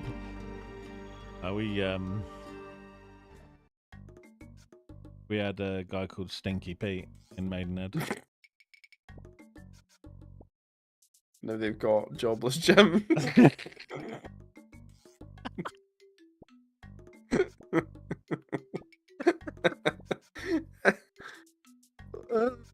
Based. Pretty sure he was banned from town. Ah, he's back. He was back in town last time I seen. What if I said I get on the 17 bus playing Old MacDonald via some harmonica? I actually used to as well. Oh, what a legend. And skip off Oh, into yeah. the sunset, happily knowing you have reduced the amount of uncertainty. Nobody really does this, in part because that's just not the game we play, but also, it doesn't take out all of the uncertainty. First, because you and your opponent are still moving at the same time, and also, because of our fourth and final strategic element of battling, probability management, where you have to control the many probabilities that are baked into the game's mechanics. Baked. There are 4 main sources of randomness in Let's get Pokemon to thrifty. manage.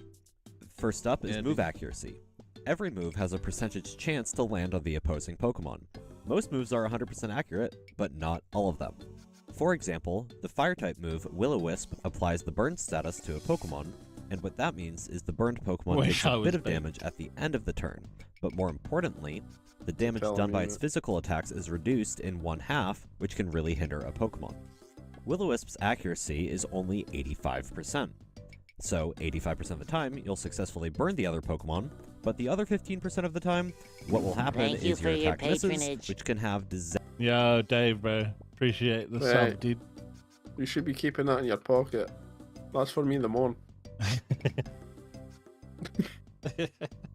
He's got more where that came from, don't you What worry. is he Chris. like? Gonna shoot lads and ladette going out for tea and haying at tea. See you soon, ladies. In a bit, dude. Take care. Not toodles, not ladies. I'll see you the morning, pal. In a little while, bro. How are you out all day tomorrow? Yep. Good Swifty. Good Swifty in What, do here. you reckon you'll jump on when you get back? Or... Mate, if you're awake at 3 in the morning, Yeah. Cool. Sounds I'll good. maybe be able to jump on before because we're meeting at 2. Okay, sweet, sweet. Take us for tea. He was gone by 4 last time. He really was. He ended up going home. Post here. Yeah, bro. Take care, yeah. disastrous consequences. The second source of randomness is secondary effects. Some moves and abilities have a chance to trigger a side effect, like Flamethrower, which has 100% accuracy and is fairly high power, dealing pretty good damage as you'll see here. But, on top of that, there's a 10% chance for its secondary effect, where it will also burn the opposing Pokemon, which is a huge freebie on top. Me. Our next source of randomness is There you critical go, hits.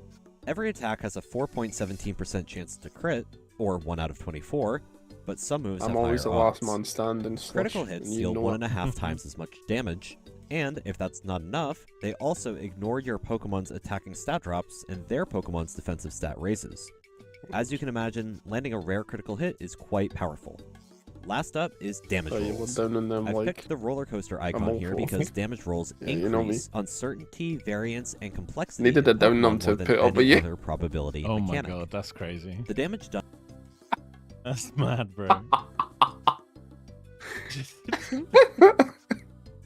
I'm going out drinking with Slush tonight, so you know I'm gonna be blasted. I told you not to tell her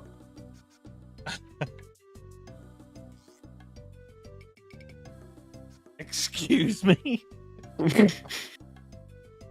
Jim's words, not mine. He told me to say that. Yeah, do you know what? He said, I'll send you some drinks at Witherspoon's tomorrow if you say this. And, Oh, yeah, you know that's me, I true. can't say no. You know what Chris said to me?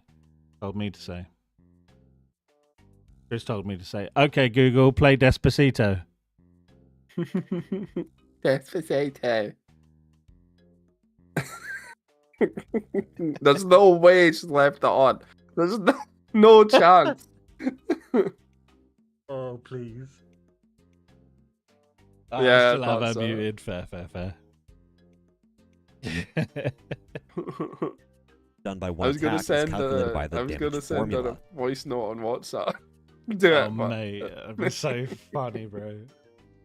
I thought it'd be muted still. You Alright, don't have to damage memorize formula. this, pretty much no one does, but here's part I of it. know.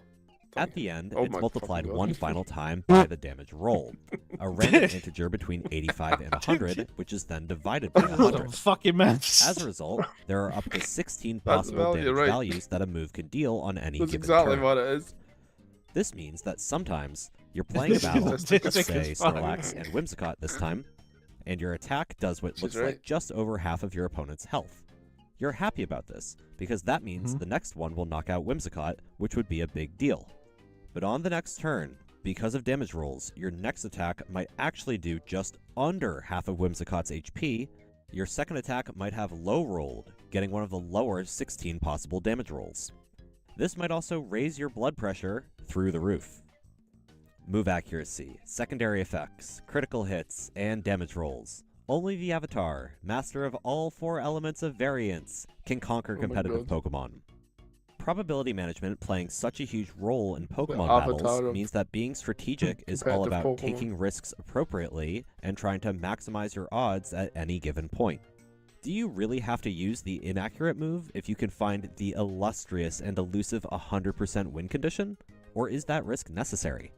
And probability management combines with each of the 3 other strategy components we've discussed so far. First up, long-term planning. Adding randomness to decisions makes it even harder to see into the future. If you're about to click Will-O-Wisp on an opponent's Pokemon, you at bare minimum have to think through 2 futures. The world where it hits, and the world What? where it misses, and you suffer the consequences. Jim's You falling also asleep. have to consider how that I'm hit not- or I'm good. miss will affect you in the future, and whether that's a Don't blame risk you, you man. can take. Next up, simultaneous action selection. To continue the Will-O-Wisp example, now on top of whether your move might hit or miss, what if your opponent might switch in a Pokemon that actually benefits from being burned, like Machamp with the Guts ability, which both raises its attack stat when status always fall and asleep, ignores though. the damage drop that comes from the burn. If they don't switch out Gyarados, getting the burn is good and missing is bad, but if they do switch out Gyarados, that Machamp powers up, which is really bad for you. But you could also miss the Machamp when it switches in, which would be good for you, I suppose. Now you have to consider multiple possible moves and your opponent's decision-making profile when taking risk into account. Lastly, imperfect information. Now imagine trying to land that Will-O-Wisp, but you're concerned that Gyarados' held item could be the Lumberry, which cures any status once. But you don't know Gyarados is holding one for sure, so it's a big maybe whether that will happen. If they are holding the Lum Berry, as always, nothing happens if you miss, but now, even if you hit Will-O-Wisp, the burn is cured, and Arcanine will faint. You are hosed no matter what. Earlier, I said that given a turn of a competitive battle, along with all of your possible moves, and your opponent's possible moves, trying to figure out all of the outcomes, all of the possible next turns, and which ones are good or bad for you, would look like this grid, with an iceberg representing the murky long-term future in each square. And we might not know how far out this grid extends. We don't know what moves our opponent can even use because of imperfect information. Let's leave that aside for they now should have asked because me, I this know all the visualization information. doesn't take into account the variance. I'm literally going to Even play just a game one at some pair of point and choices ask you between to pick us everything. and our opponent could result in countless Nah, possible I don't next want to cheat turns for you. because of all of the percentage chances like It's not crits, fair on the other misses, guy. and damage They're not. rolls. Nah. So, representing the outcomes as a grid isn't necessarily correct. It would be more accurate Yeah, to see, I represent knew the that was possible wrong. next turns as a skyscraper, a monument to uncertainty Oh, God. and complexity, and each room in the skyscraper is its own deep dark mystery to be uncovered. All of the dimensions that make Pokemon battles challenging, long-term planning, simultaneous actions, imperfect information, There we and go, probability done. management are interconnected and interact with each other to give the game its strategic depth. How'd you get done? 99 prayer. Pokemon Oh, sits nice. right GG, in the middle GG. here. We can Got put loads any of number of competitive Pokemon. games on here to compare them to Pokemon. Chess sits right in long-term planning. Rock, paper, scissors is really only a simultaneous decision-making game. Poker actually involves all of long-term planning, imperfect information, and probability management. Any pure game of chance falls under probability management. For completeness, some other games that we haven't talked about yet are chess, with Fog of War, where you can't see your opponent's pieces at a distance, as well as the popular deck-building game Magic the Gathering, which falls in the same zone as poker. We could go on and on. Many of these games are quite complex and can take a lifetime to master. But only competitive Pokemon battling combines all of these elements. None of these games, or Like, any get a other job, as far you as need I know, lifetime do experience all before you four play. quite the same way. In my opinion, Pokemon is fun because you have to balance strategy across all of these areas. You can't neglect one. Let's say, as a thought experiment, you want to make the strategy of competitive Pokemon more manageable. It's easy to imagine going north and taking out our Y'all seen the Cyberpunk TCG? I haven't. Well, that sounds cool. Nah, I can't say I have.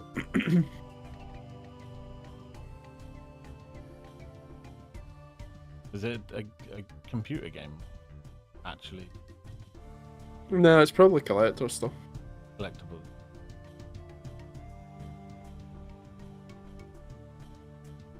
They have enough stuff in Cyberpunk to actually create. God, yeah. They were thick lord, dude. Oh, yeah. Is there a Leagues TCG? Like League of Legends? Yeah, there's the... It has a name, it's been... Rune something. You could play it, like, you could literally download it and play it. One of the biggest, like, deepest lore Mm. games. No, yeah. That is true, yeah. sources of randomness.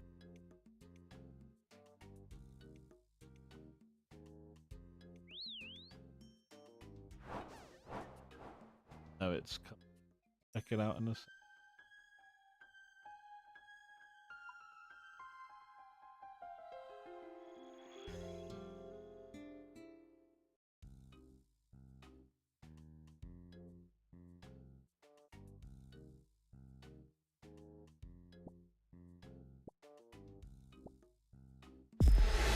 There you go. Thank God. Good morning, Night City! Big up Night City, my guy.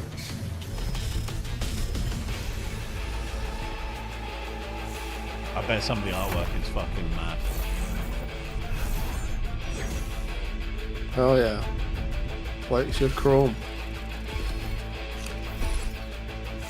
Oh, sick. I want to see the full art. Yeah, you can give me some of that Pan Am. Wake Up Samurai. You've got a deck to build. I played the little, like, the not really straight from Cyberpunk, but there's a game where you play as a Ripper Doc. That's really cool. Oh, that's it. Yeah. Sounds really good. Oh, bro, holy. There's gotta be a Johnny Silverhand there. Has to be. You got ads. That's rough, that. That's hilarious.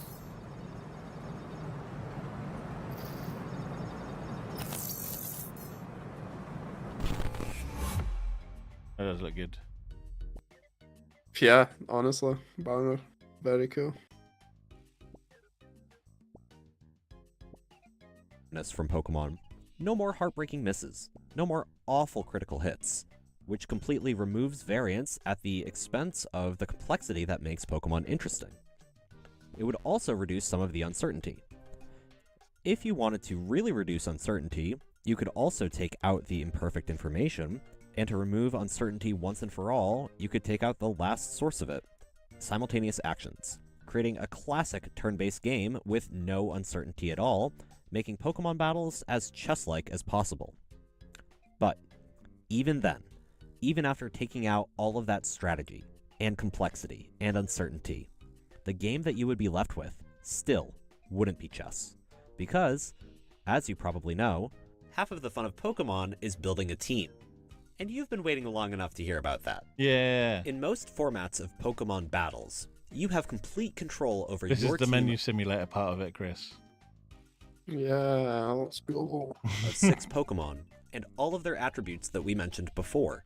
You can tweak all So of they them as kickstarted much as it you want. and asked for Your opponent 75k. also They're has sitting at complete 20 control over mil. their Pokemon. 28 mil! Oh my god. That's insane. That's even better than Critical Role, holy.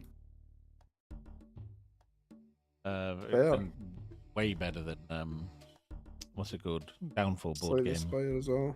Yeah, Slay the Spire board game. That just shows you how many people like Cyberpunk. This is the Kickstarter. Yeah, I mean, we just watched the trailer. Yeah. 20 mil, man. Well, you That's getting 28 from your insane. nutter. Maybe Damn. she's on dollars. Oh, doll hairs. Yeah. Yeah. Mad. That's huge, yeah. GG's to them, man. That's crazy. Imagine going on to that and seeing it, you'd be like, fuck. Yeah. What do we do with that? Insane, dude. Oh, did you hear about the Polish guys? No. They were like trying this, was it $2,800 they wanted to raise for some sort of like charity, and apparently nearly everyone in Poland started donating and stuff, and they got up to like $50 million. Holy. Yeah, that's crazy. Hey guys, need help making up a number? 8. Easy peasy. There you go, bro. Done. Done and done. Done. Next. Done. Next. Next. request.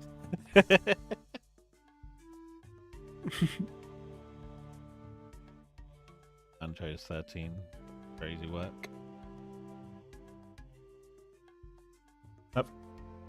Have 18 hours to make a 2-minute video.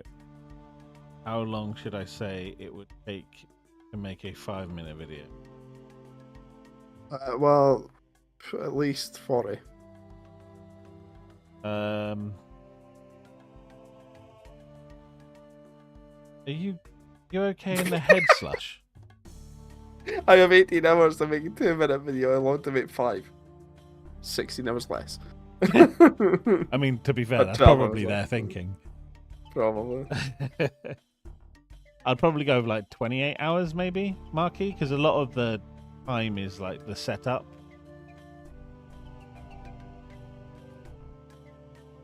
That's what they 300 want. hours. Maybe I'd say like maybe an extra 10 hours. 5 years. I'd go 28. Yeah, 28 years.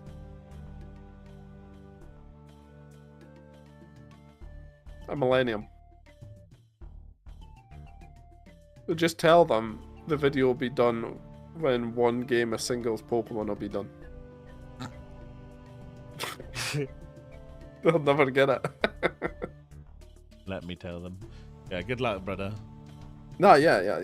Just say your real boss told them. Yeah. 40 hours. 30 hours, what did we say? Yeah, Many of round it the up, other 30 situ- hours. 30 hours, you could say 30 hours.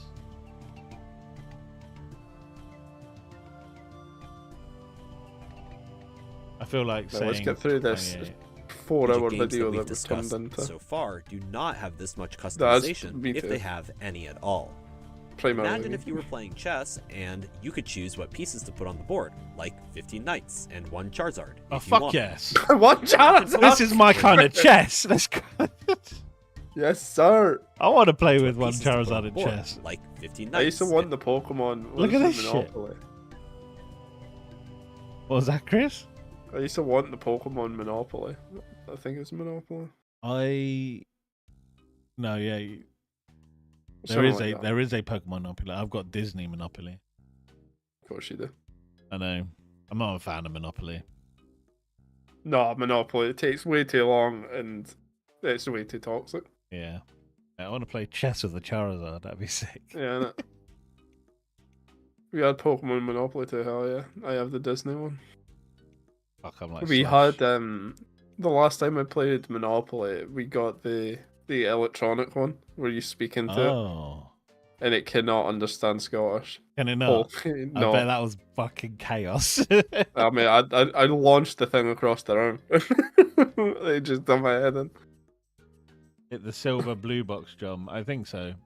But it hasn't come Well, out of the it's- cupboard in ages, so. It's not like you start with like $1,000. They're like you start with 100 mil, and I'm like, that's just confusing everything now. What?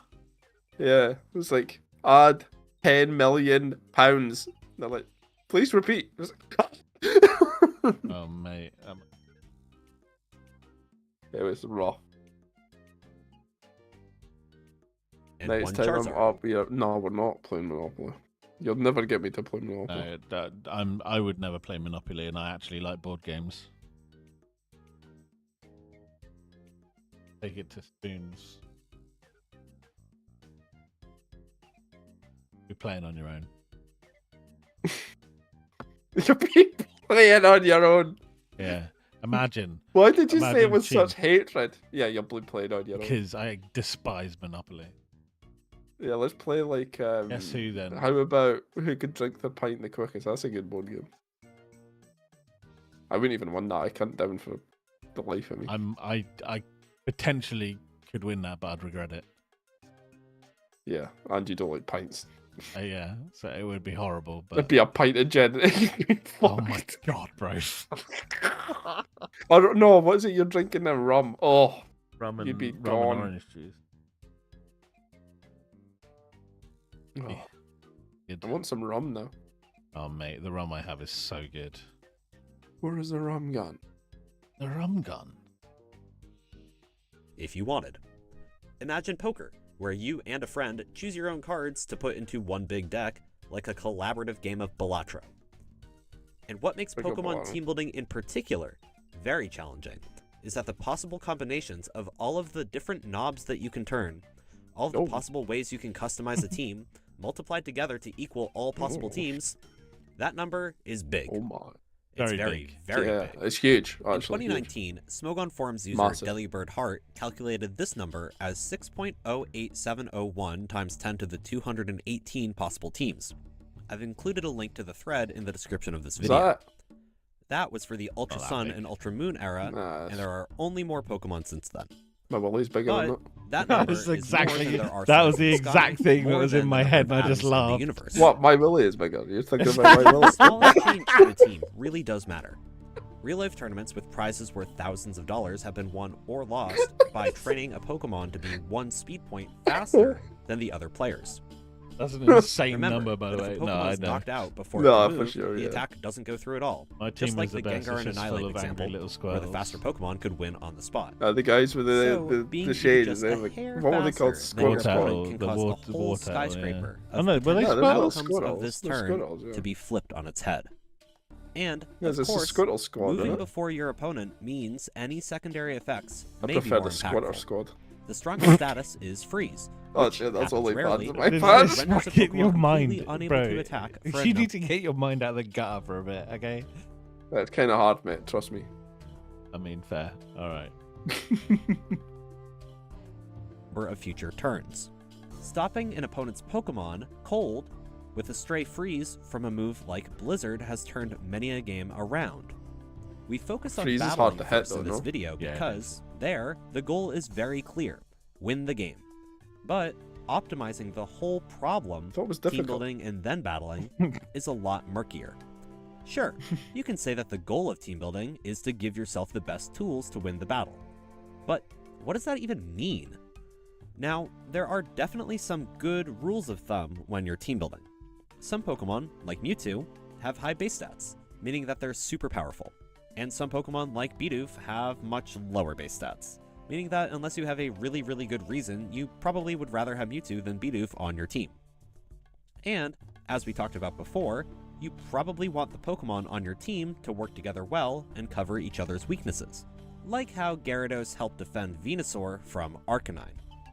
But also, whether or not a Pokemon is quote-unquote good is relative, and it's hard to define that in advance. Mewtwo might have higher base stats than Bidoof, but if you put Mewtwo in a field of other legendary Pokemon that also have high stats, how do you know that Mewtwo is a good Pokemon to choose compared to anything else you could have? And although Gyarados can defend Venusaur from Fire-type attacks, maybe at your tournament you don't play against any Fire-types at all, but you do play against the Electric and Flying-type Zapdos, which can deal super effective damage to both Gyarados and Venusaur, meaning that their synergy might not have been as good for you as you thought it would be. As a result, one part of team building strategy that feels important is the idea of a metagame. If you can successfully predict the teams that you'll play against, you can then try to optimize to make your team as strong as possible versus what you expect, maximizing your chance to win. If you know that you're about to play against 5 opponents with teams that make use of the Sun weather, boosting the damage of Fire-type attacks and weakening the damage of Water-type attacks, thus synergizing well with their Fire types, it might be good for you to choose a team that makes use of the inverse weather, Rain, where we flip these so that Water-type attacks are strong and Fire-type attacks are weak, and you could use Water-type Pokemon that will benefit from the boost. However, note that metagames feel like kind of a social construct in some ways, and that feels slightly different from the other strategic elements that we've discussed so far. If I were to sit a competitive player down, maybe someone who's played at the World Championships, and have them play against 10 mystery opponents that they'd never heard of before, they would be able to execute all of the strategic elements of battling pretty well. On the other hand, if I were to take that same expert player and give them a mystery team-building problem, plop them in a brand new format, perhaps called Regulation -Q, and tell them to build a team to play against 10 mystery opponents with 10 totally unknown teams, there's no metagame to analyze. Where would they even start? What signals would they even use to succeed?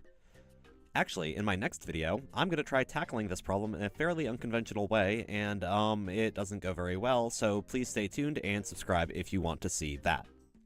But I can guarantee you that any successful team builder in that situation would ask for 2 things.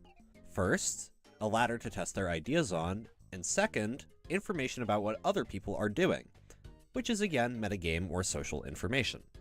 Now, practice games are really important. For example, if I were to go on the ladder with my Gyarados and Venusaur team, and I played against a Zapdos and I got totally hosed, I would now know, okay, I gotta figure out some way to beat Zapdos, my current team might not be good enough.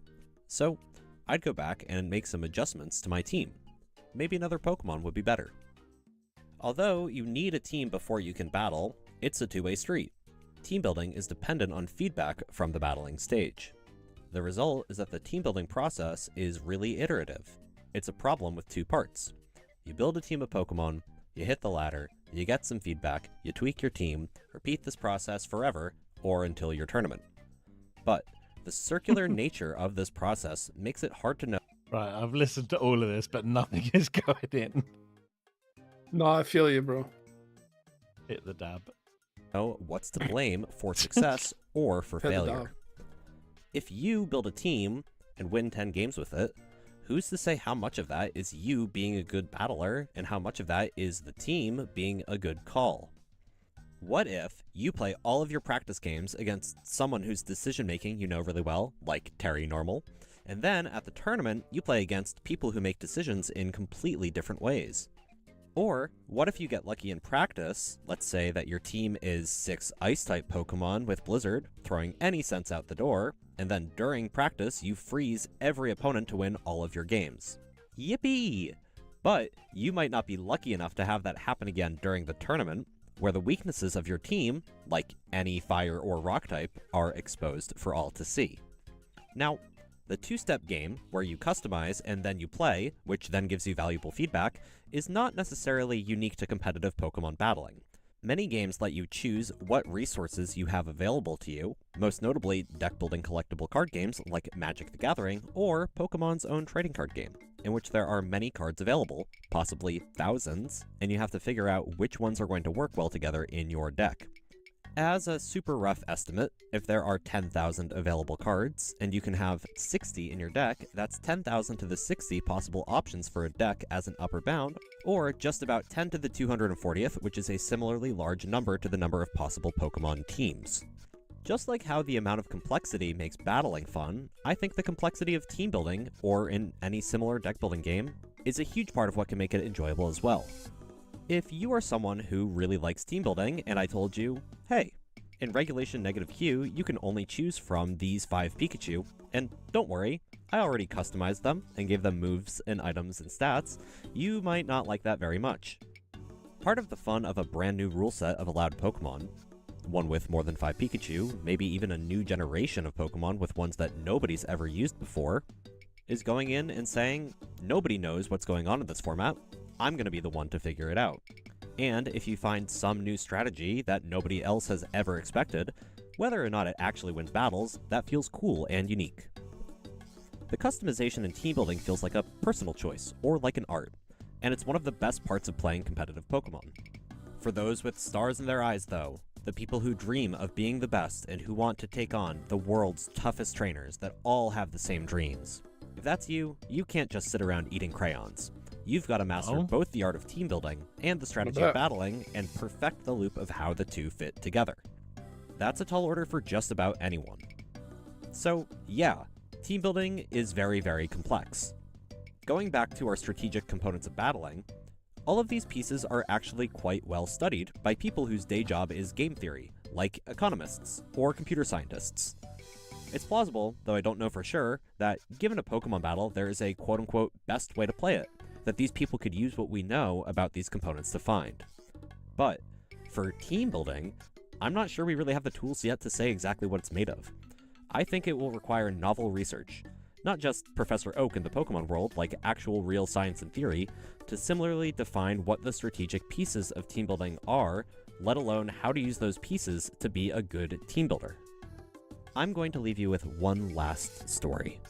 In 2013, my friend Harrison went to a professor of computer science at his school and told the professor all about team building in Pokemon, and laid out just how many possibilities there are, and he asked the professor what he could do to solve the problem.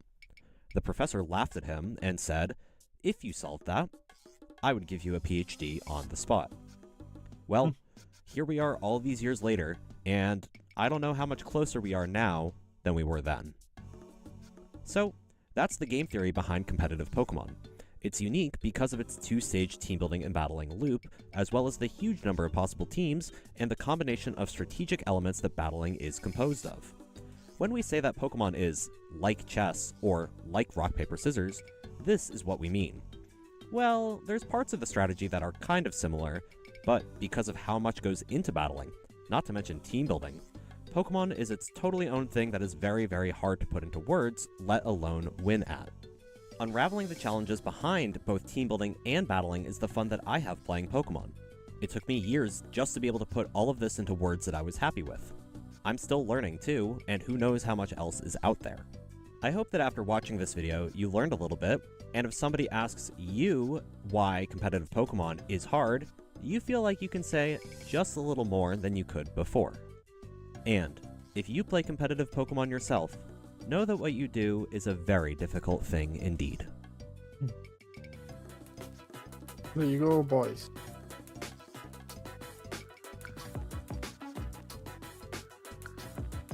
Go on, Wolf Click.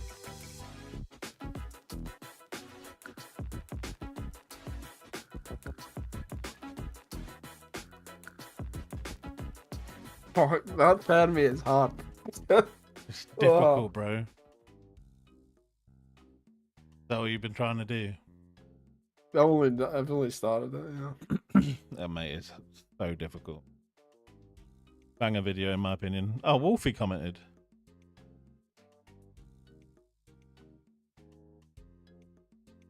Oh yeah, one of the best Pokemon videos out there. Can't wait for more.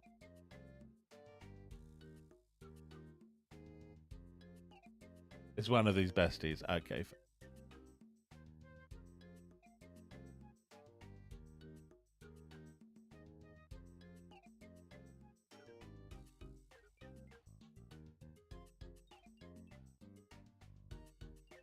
What are your takeaways from that, Chris?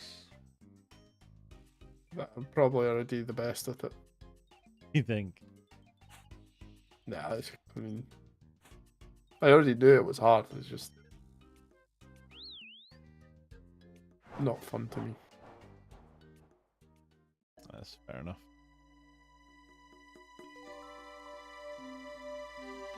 Let's see how many.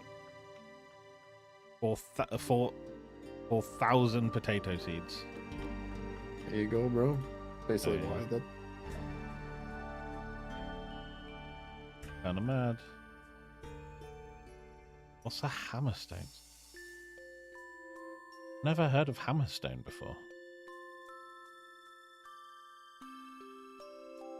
No, you have. What's it used?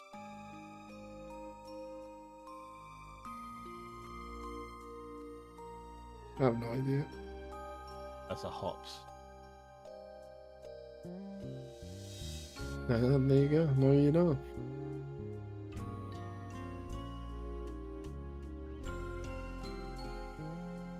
My problem with it, I think, is like they look opposite to what, like the projectiles. The star one looks like a range, but it's magic.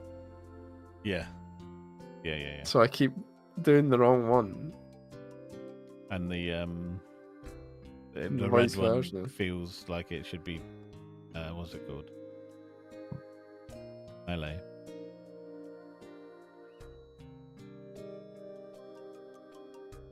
Maybe you're right. Yeah.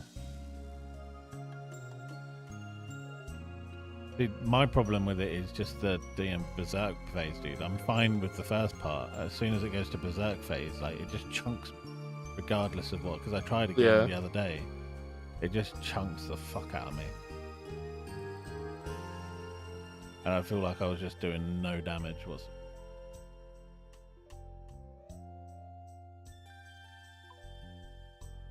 This.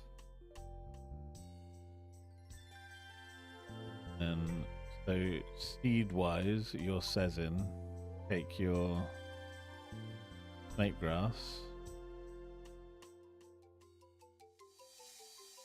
Snake grass, Limpwort, and normal.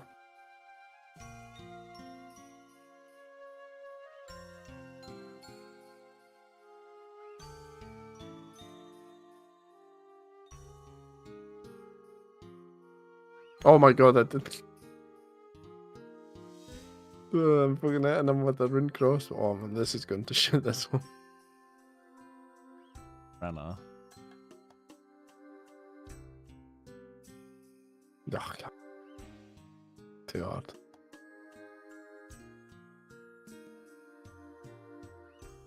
Do you do any of the other things, like the hops patches, stuff like that, or do you literally just do... Nah, I don't do hops. No point. Doesn't give you anything you need.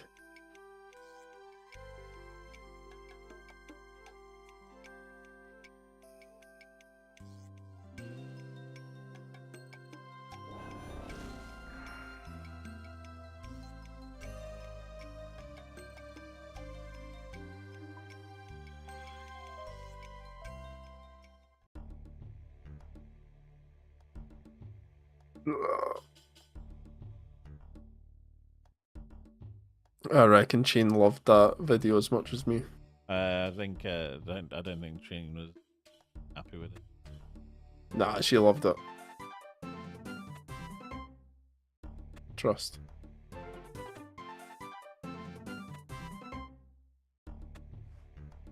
Yeah, totally.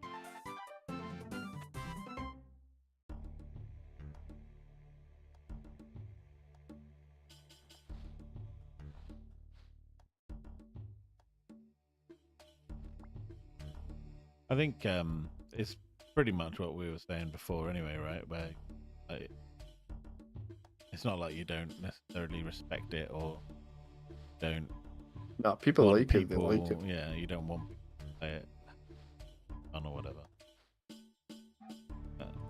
It's not necessarily something for you.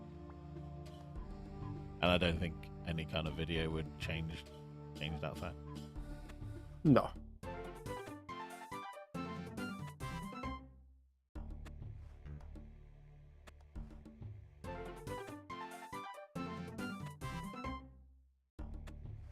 So hot where I am right now.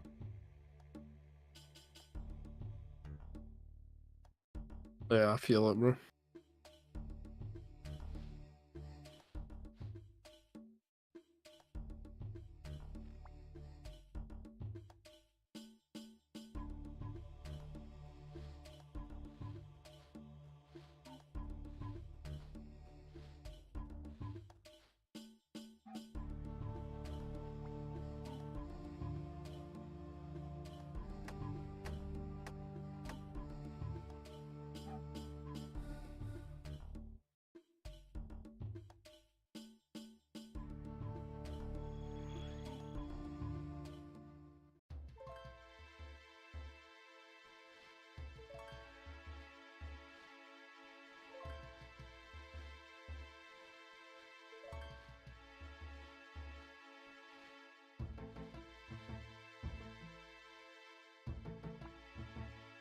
Oh my god. Stupid mistakes. I think my favourite part of this is every time you do it, you need to reorganize your fucking inventory. Uh,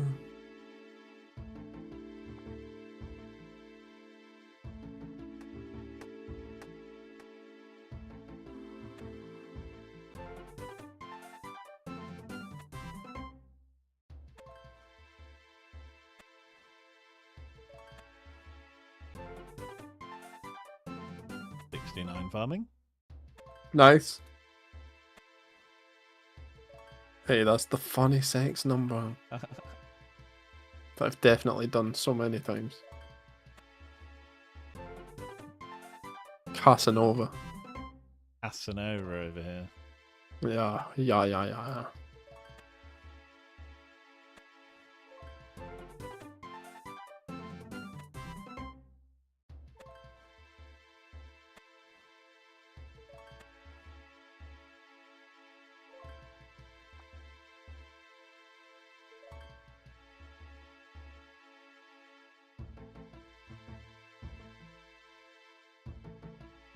That's just disrespect.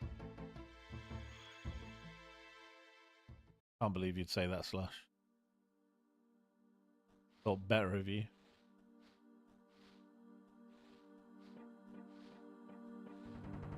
Shocking, huh? She's just a bully. Is we haven't once bullied her. Not once. Not even once. Just always bullying you, bro.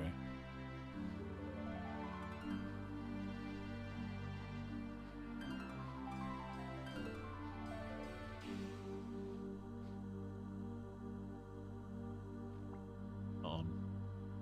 It's not on.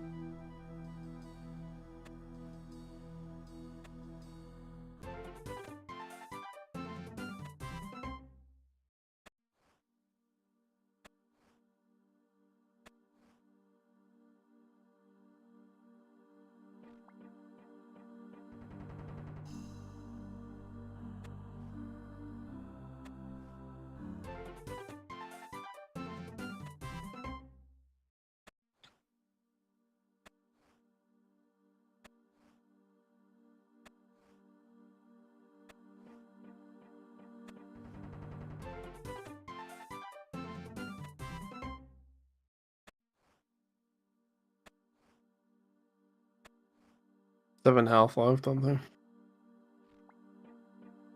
Did you get it down? Nah, but I'm getting it. It's not easy, that's for sure. Are you just letting one of them go through? Man, I'm just... Yeah. I can't fucking figure out what's what. Where's the override, bro?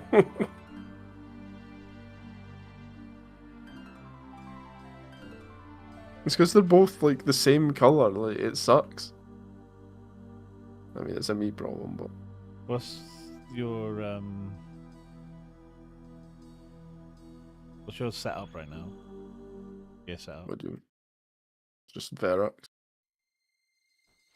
You're using Varrock's helm, chest, legs, rune legs. No, Verax skirt. Rune Sorry, bits. rune. Pardon it, Yep. and then I'm assuming fire cape. Mm-hmm. And not occult necklace. Ring? But no, ring of suffering. Because that was recoil.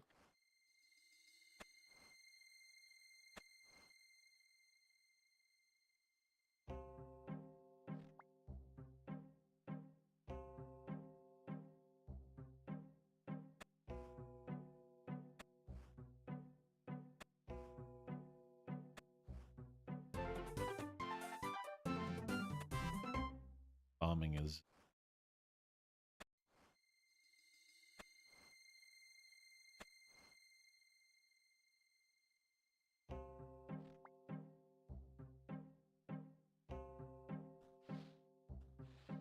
Right.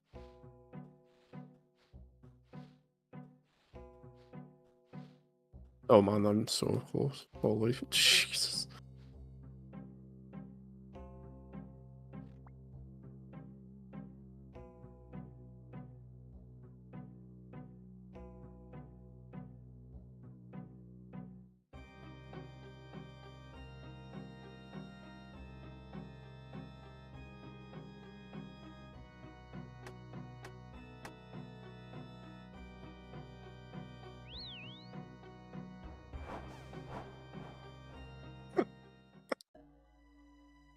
Yeah, well, I killed it.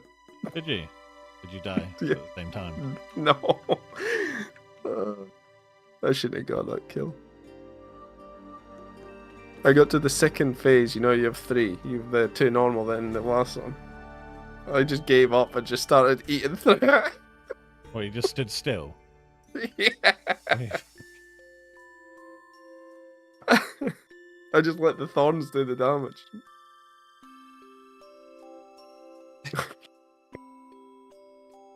Guess that's fair enough. How much is it hitting you for though? You have A like fair bit. 160 health though right now. Well, no, because I never get to that stage, unfortunately. Right.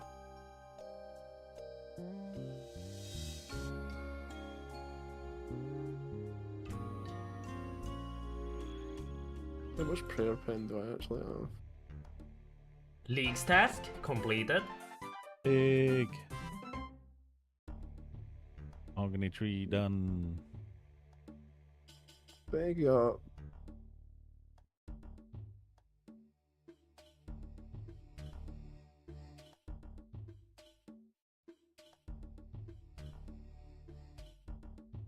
It's all the prayer pens, only little 25%ers. There's no like really big ones.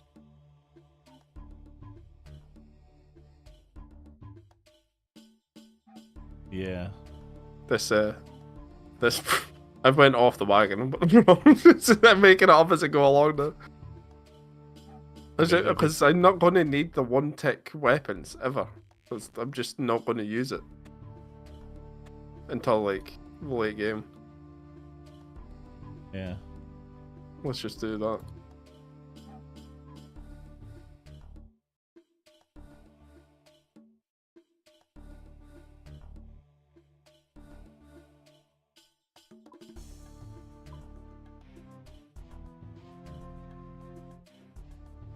I need a fruit tree.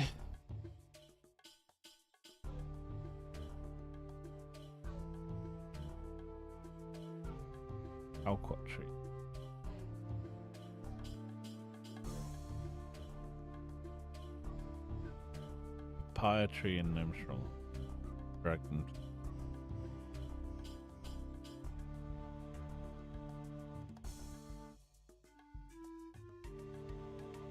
Alqua.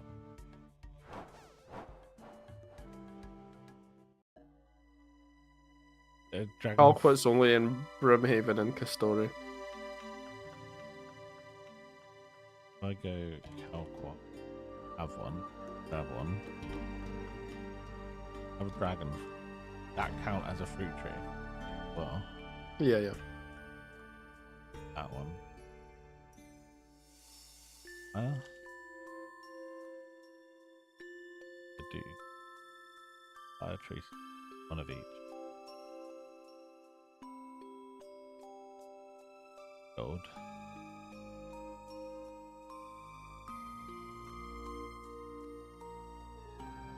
Okay.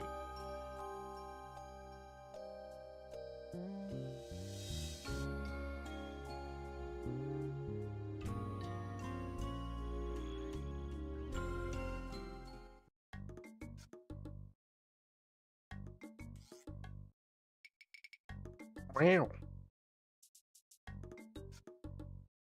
I always just buy loads of them. Then plant them all and just leave them in my bank.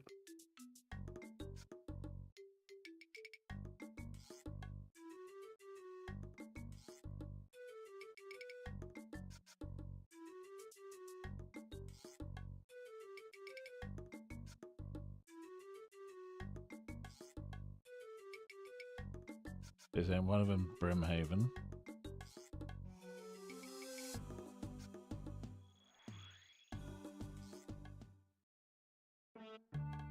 Not the.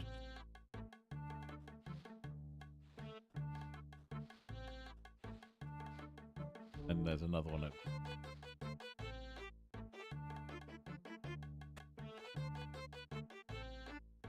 What's up, Lily? How are you? Yeah, doing good, man. How are you? That's a spirit tree. I might be able to.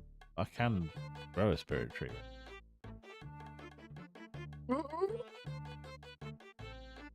If you got the level for it. I thought Nature's Accord allows you to plant anything. Well, maybe, yeah, that's a good point. Really. Very. So, Yeah, I got lucky on that kill, that's for sure. I mean, GG's they do this. Are you winning? Oh, yeah. You beating Jimbo? I always beat Jumbo. Yeah. It's in the contract. Farming patches and plants no longer have any level requirements to harvest, plant, or make. Yeah, nice. Fair. I totally forgot about that.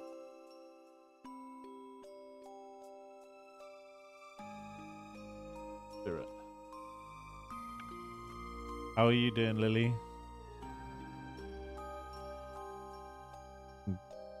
I don't know if I can do two though.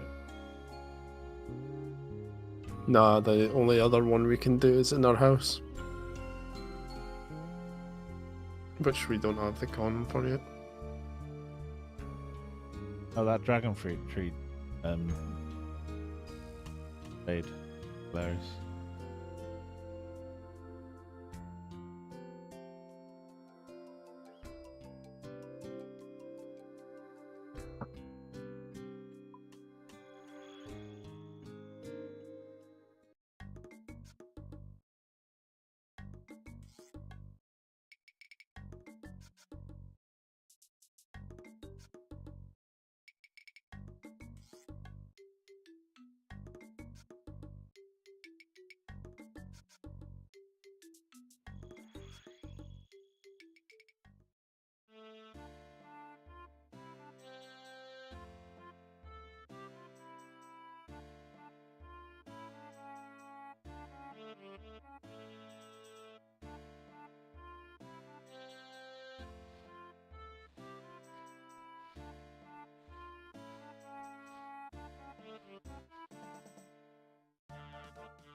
Spirit tree planted. Nice. Done the.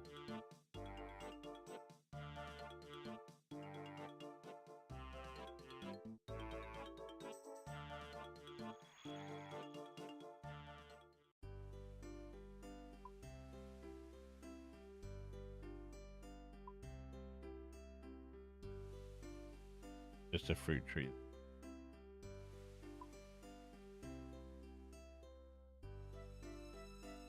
Something in it.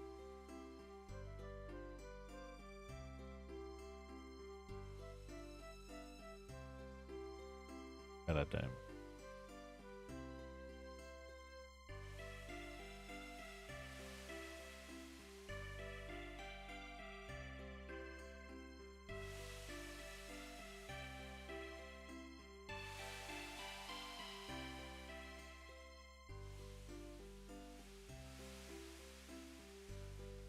I can't get these prayers right, man.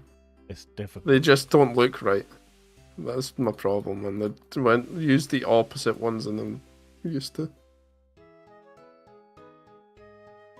Like, they kind of need the weapon. Sorry, what? I haven't blocked it. Let me take a look.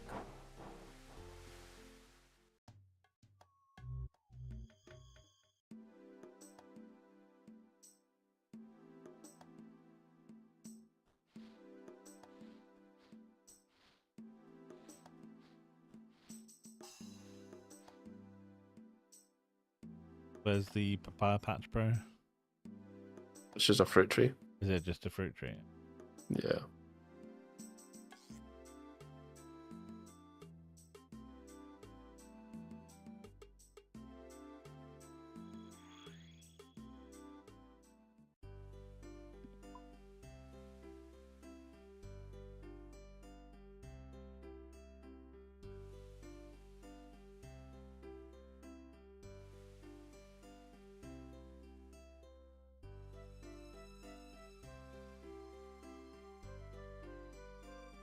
You see my chunky cat, Chris?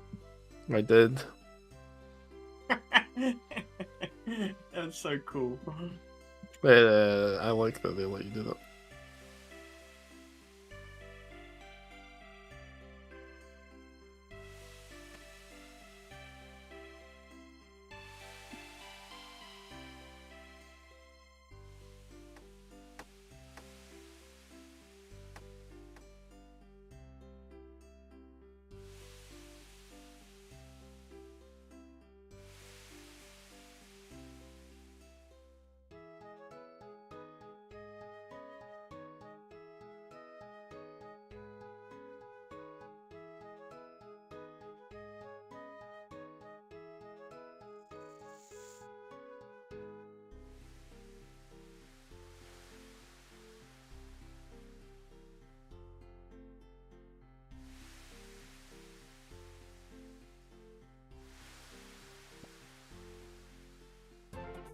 My God, 100 Jesus. That Limbot is mad.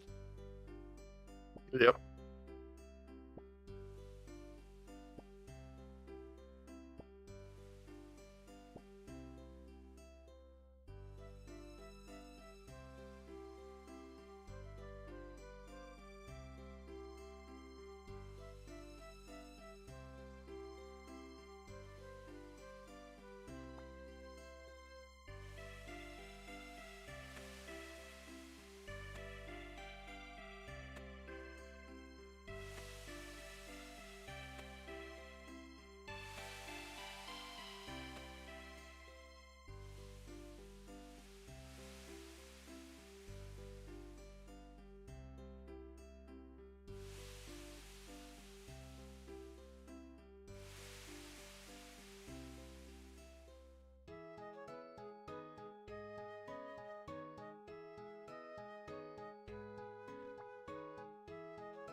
What's your inventory setup when you're doing? Nice. Doing what?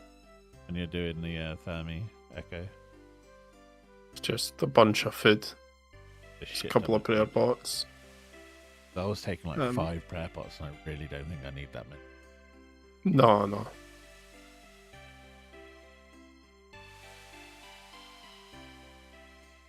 You don't really need that many prayer pots.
This wouldn't be so bad if you didn't have to move.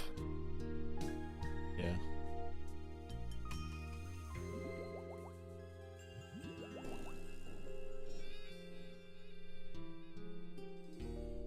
You can come in.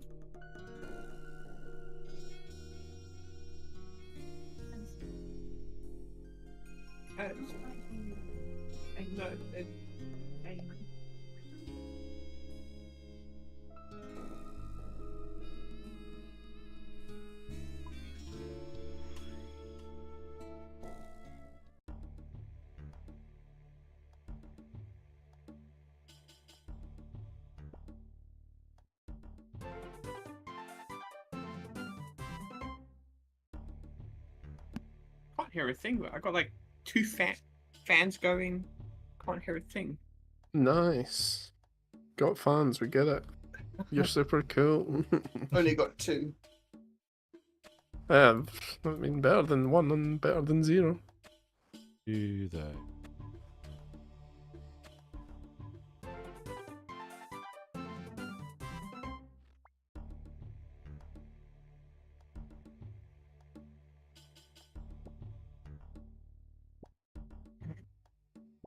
I got a couple of kills now.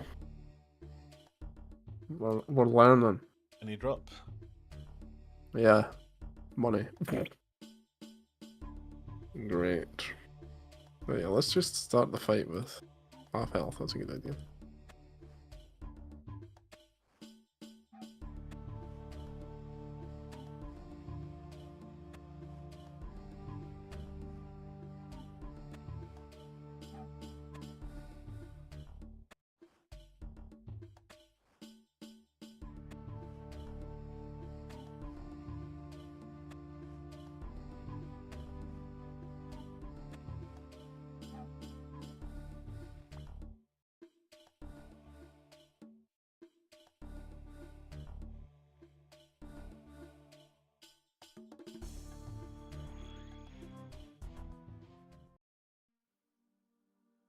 I do feel like I'm absolutely tickling it though. Like, I barely That do was any my damage. issue as well. Yeah, I was doing no damage to it. Obviously, because we're using tank gear. Yeah, I guess that's true.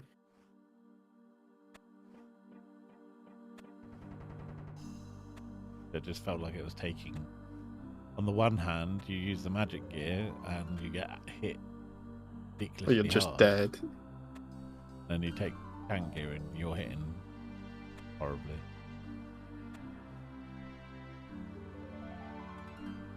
I've completely fudged that up.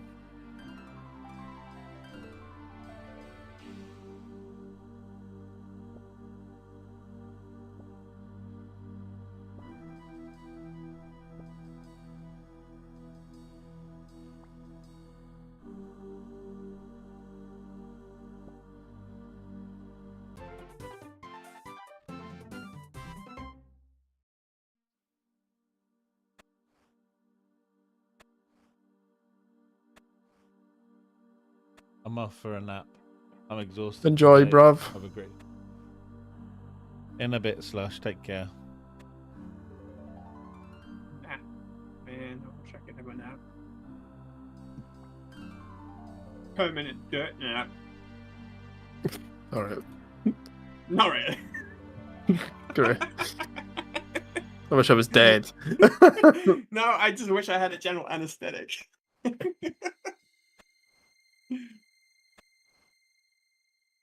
Hell yeah, indeed. Hell yeah. I'm trying so hard every night I go to sleep. I'm trying to chase it, Jimbo. That's It's like a unicorn. it's called addiction.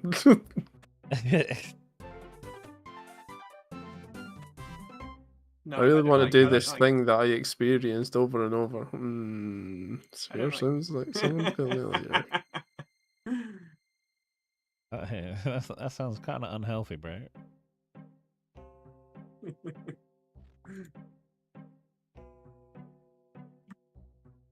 Probably.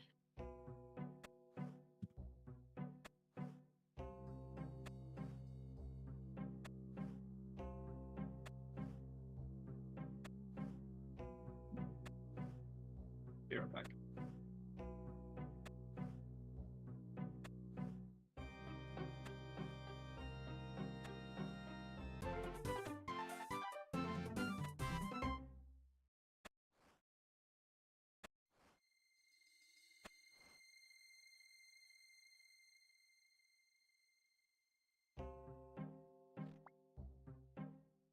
Ah, never mind.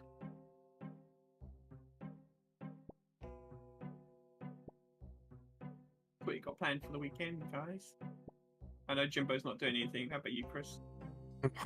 I'm hanging out with Dave tomorrow. Oh no, it sounds dangerous. Oh, it's gonna be, baby. Plan at least. Jimbo's just gonna recuperate. If he cancels on me again, I'm not gonna be happy. Did he cancel last time? Oh no, Yeah. he wasn't. Yeah. He didn't go last time, did he? He had to look after the bin, which I suppose is I fine. mean, it's kind of a good reason, but It's the only reason he would have got away with. I can tell you that for nothing.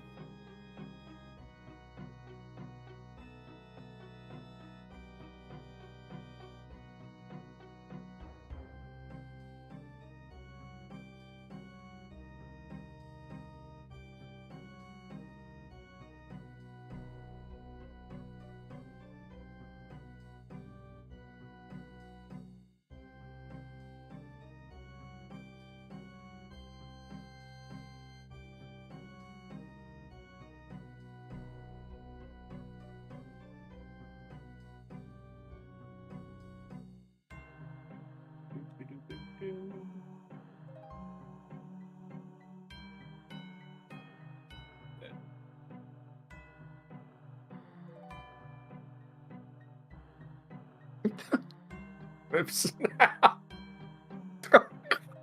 Oh. It run away. God damn.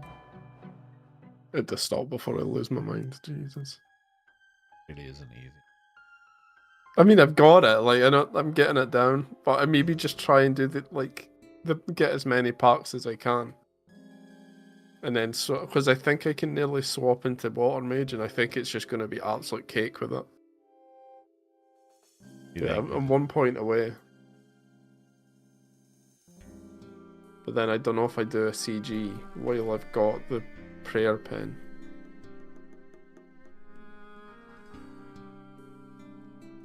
Just our Leagues kit task racks completed. challenge. I can try that.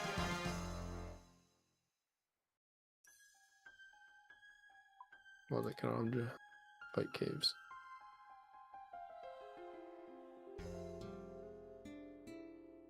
Oh no, it's not. It's Arquette Rat.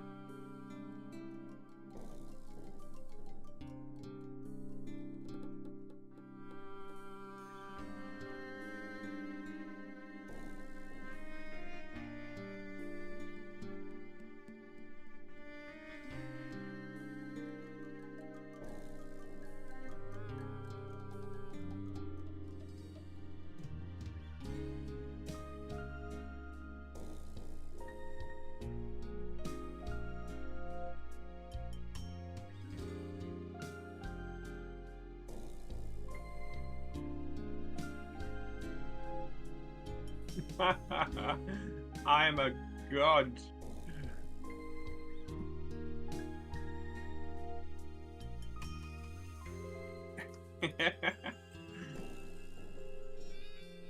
Just took out a whole camp of bad dudes in Crimson Desert. Yeah, hell yeah, dude. Oh, the combat's so fun. Complete Arquette Rat's first challenge. Let's go. Is that not a path? Rip. That'd be great for you though, Jim. That's a one-on-one with Jad without the waves. Oh, really? Yeah, it's quite nice. I think it's the third challenge you need to do to go. I nearly died right away because I forgot which animation was what.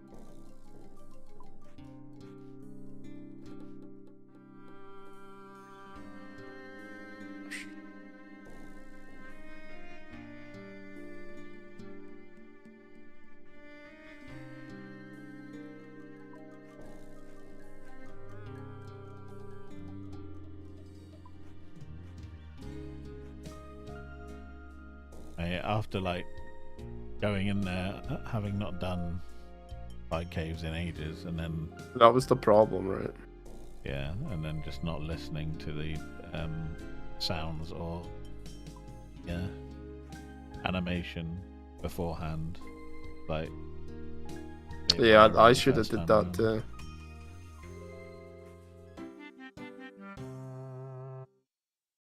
Like, it's fine if you've done it over and over again. Like you Well, kinda that's know what it, Mudkip right? was saying. If you go into this and even do 10 of them or whatever, you'll get so Before you do comfy you'll Fight not Club, have yeah. the shakes anymore. Yeah, for sure. There we go. Did 2 of them, bro. Very easy, dude. Three's, that was scary as it was. Three's going to be really scary. Don't you have to do 6? Yeah, I'm not doing that, I don't think.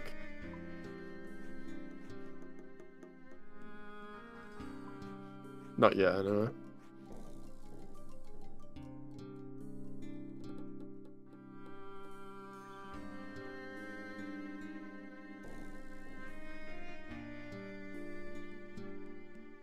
Oh. What's up, Fear Dragma?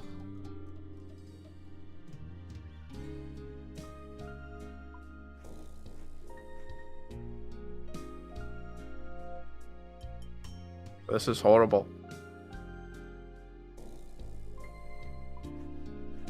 How's it going, dude? Not much, just hanging out. We're back and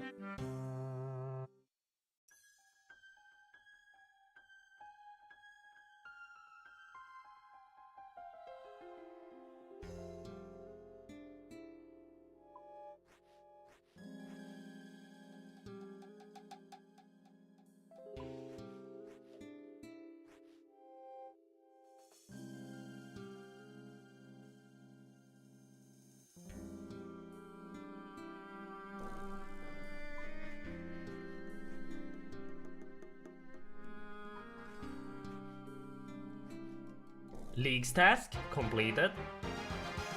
Take 30 breath. Done.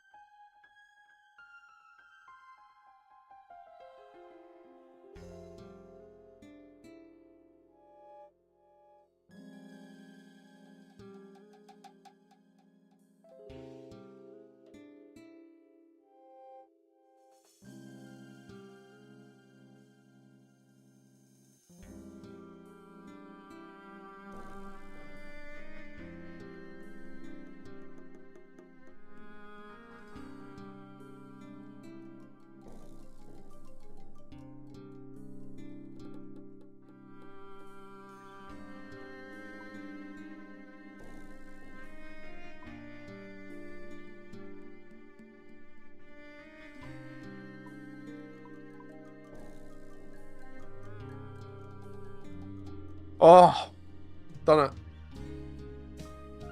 Oh man, that's intense. That's only 3 of them. Oh. Madness. You hear about the guy that did 666 of them? No, he ended up What? doing 780 yards. Yeah. That's ridiculous. How is the leagues been? Ah, bro, I love this, man. It's so Yeah, it's good. been so good, bro. Have you been playing as well, dude? Been super Right. fun. Let's get this last prayer pen. Yeah, I have. Hell yeah, dude. What areas did you pick? And go.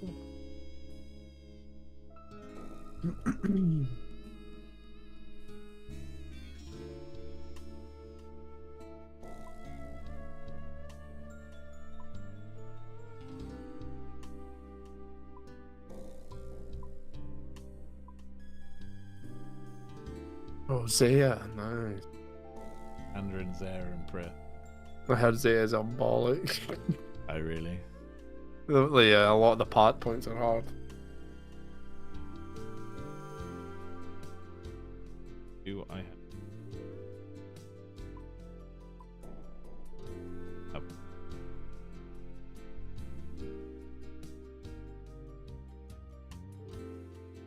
Oh. I get some good done.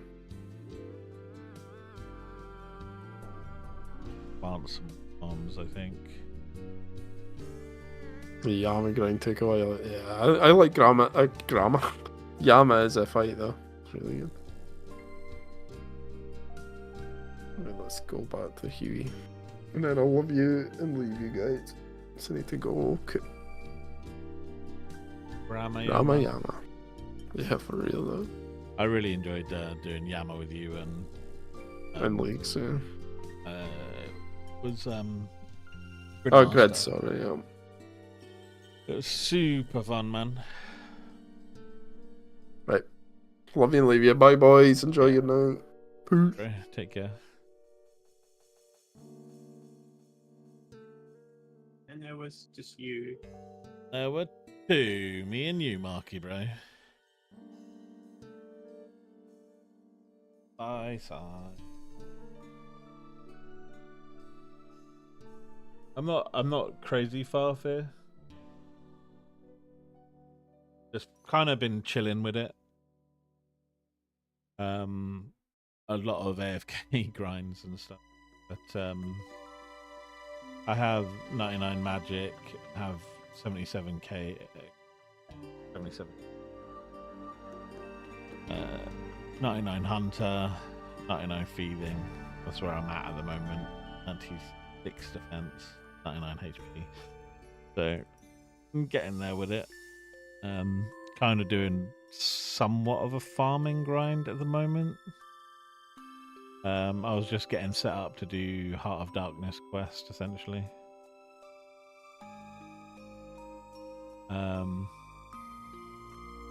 And now I'm kind of just looking at my tasks that I haven't done yet.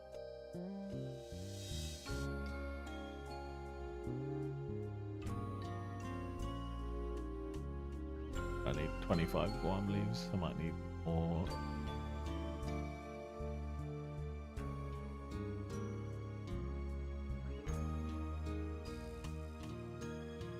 Do I use the wiki? Yes, I do. Yeah, I do. I've got the Demonic Pact Elite tasks page open. Sorted it by complete percentage. Right. The next couple are like got some magic lock, but I'm waiting to unlock Prif for that. The 17. And a few more. Really, my next ones I get a lot of points out of will be clues. Doing the clues, a medium clue. I've got base 20 as well. So literally 3 levels in crafting.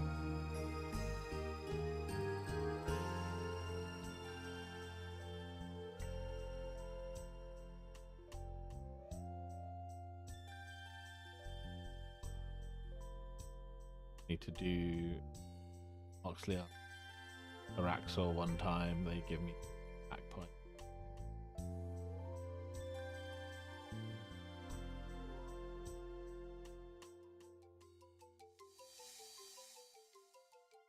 The black.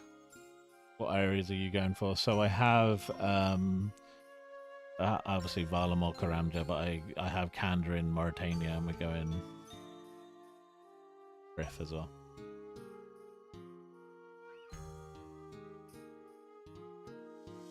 And then for my build,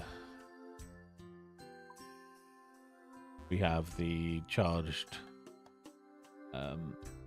weapon Thorns build.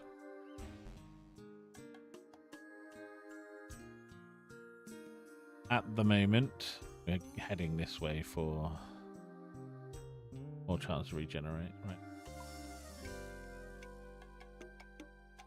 I've tried my hand at Ecothermy, and I get my ass kicked every now and every now and again, all the time.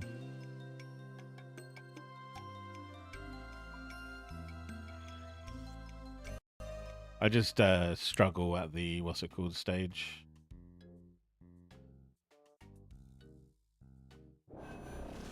The Berserk phase.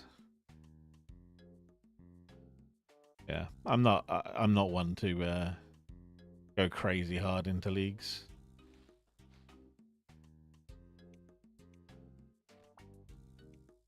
I kind of play alongside my mate that you were just hearing just then, who goes pretty hard into it. Oh, the magic range.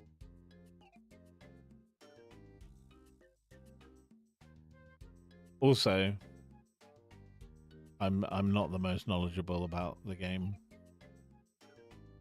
so I kind of just chill with it and see where I go.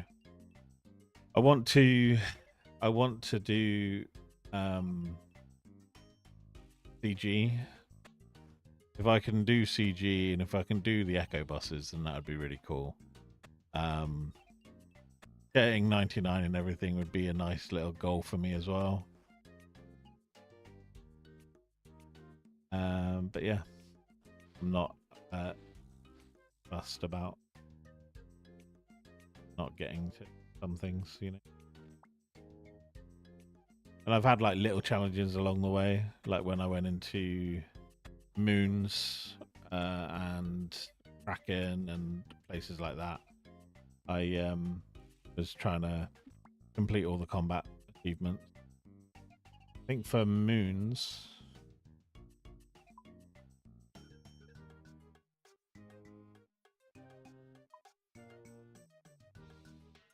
oh no, did I do them all in the end? I did do them all in the end, yes. Yeah, so I got them all done on Moons. I need to do 25 more, I think. Oh, it's not an easy task.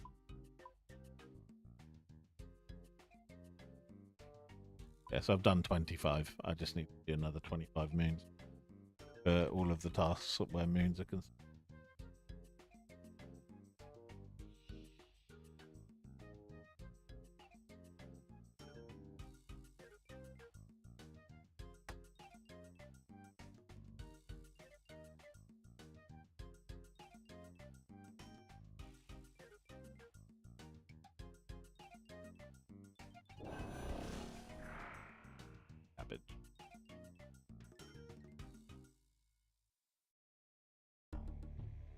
Mr. B.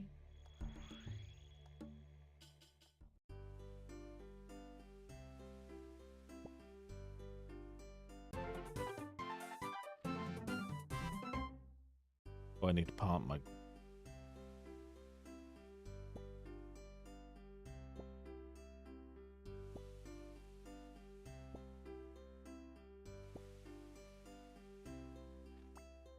Been 25 of them. I'm hoping 2 will be. And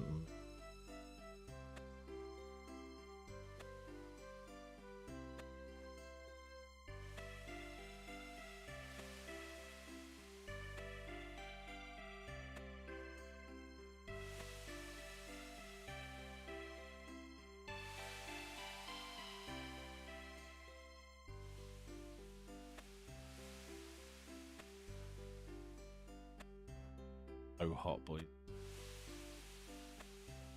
Uh-huh.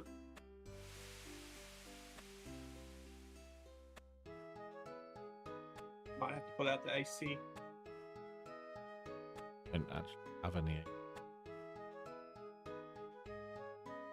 I have a fans that blow warm air on me, Yeah. and you the electric bill goes through the roof.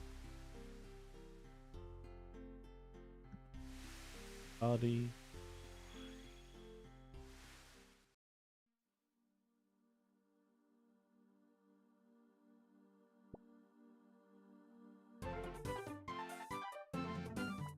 $88 farming.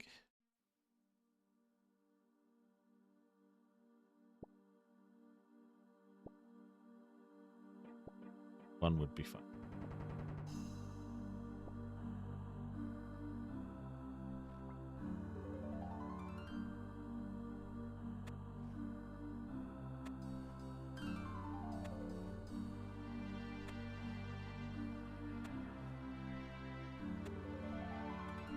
Yeah, so we kind of went we went the areas that we chose. We chose Mauritania because I wanted to do a Hallowed Sepulchre and also want to do Corrupted Gauntlet as well. And they kind of go with the magic build wanting to run. Because the other leagues we were very much just doing ranged. So we wanted to mix it up this time around.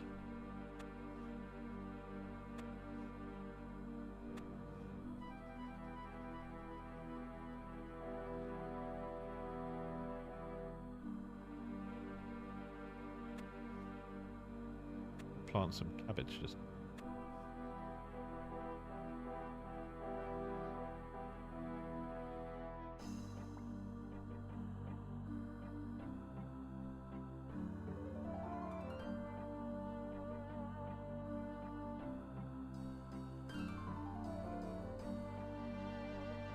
This? Yeah, plan to raid potentially. Yeah, if we get round to it.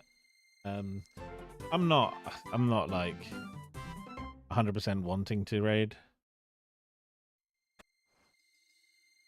but yeah, it's definitely something I'd consider if I do end up getting around to actually doing and getting the gear that I want and stuff. We tend to kind of get into it towards the end of the leagues. With Chris, like Chris is always a lot further ahead than I am because I take it the game so slow when it comes to leagues, whereas he kind of zooms through it. Still got what 9,000 points to my last relic. 1,300. He's already got his last relic.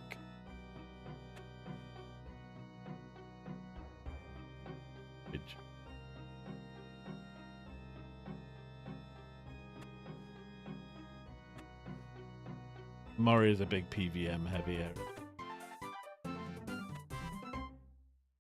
We've definitely done the raids in the past. We've done raids in the past for Gridmaster. So it is something that I would be interested in going into, but like I say, I have like a very early to mid Iron Man that I've been playing over the last couple of years. Is this?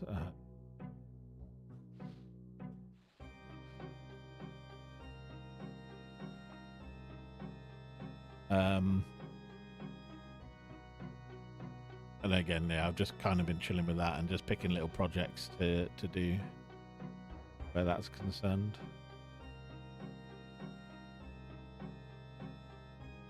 But I'm relatively aimless when it comes to this stuff. I just kind of fell into doing farming runs because I needed to get some prayer potions for this quest, which I should probably go do now.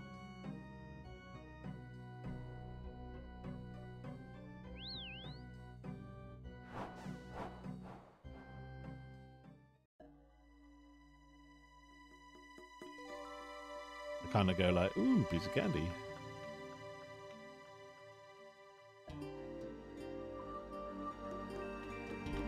Rana, let's put this up like here.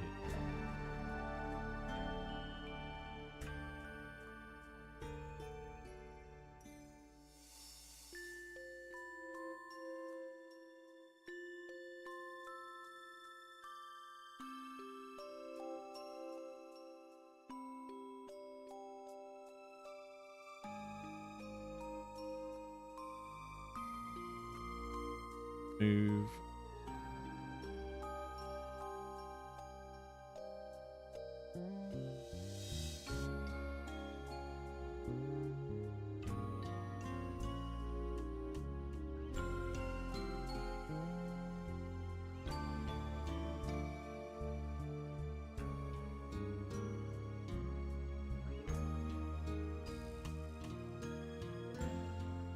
They are there somewhere.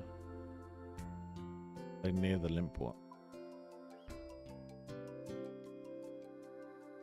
Oh, no, because that would make sense.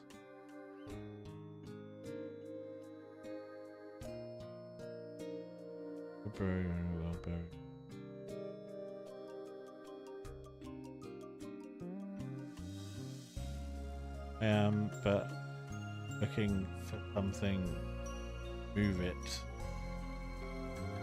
into an area where I can just back up it. But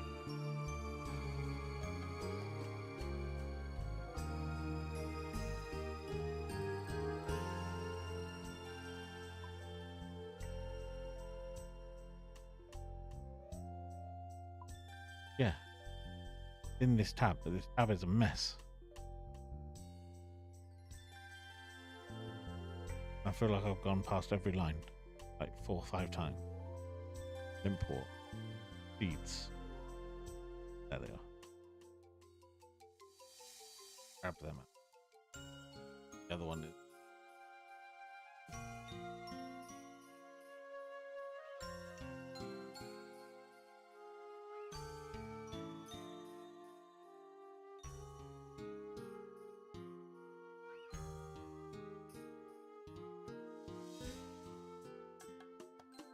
and food.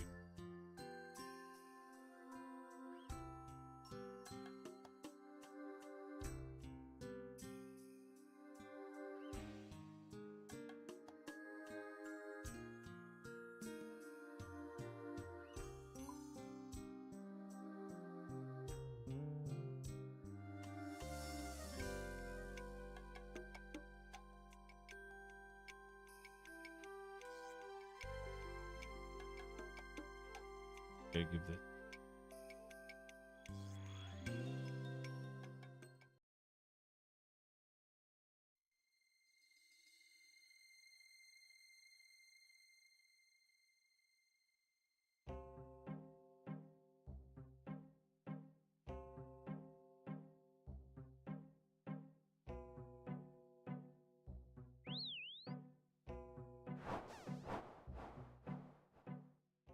You finish work.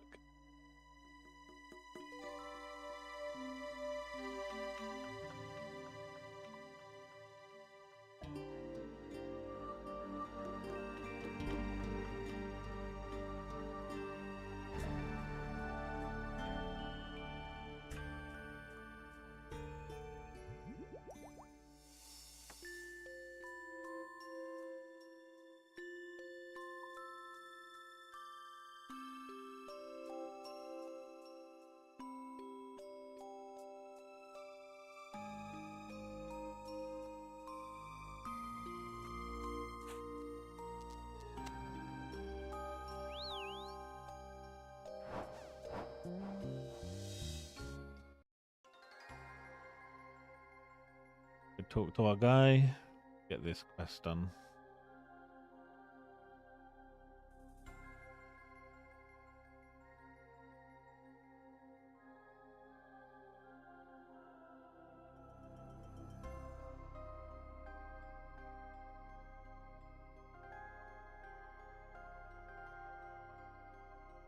Look, I've done this. I either did this in main game or I did it during Gridman.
Oh, password.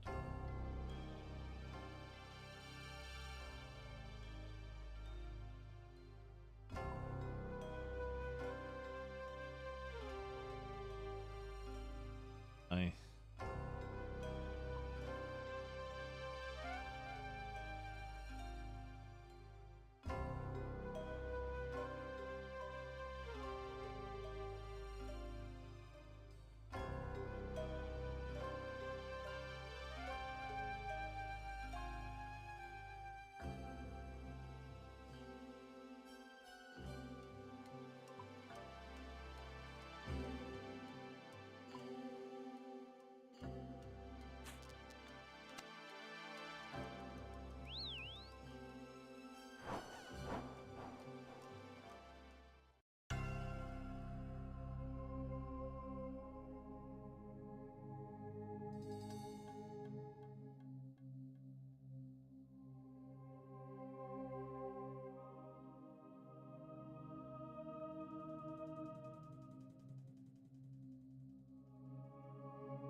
Cool.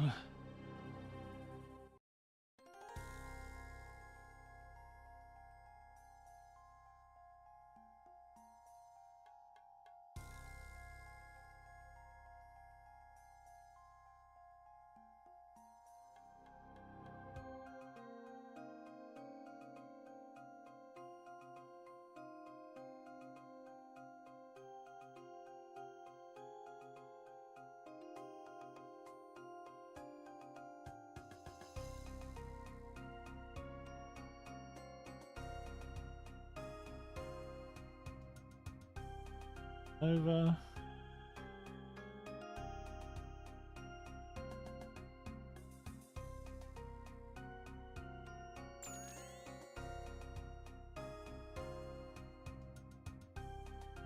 At least.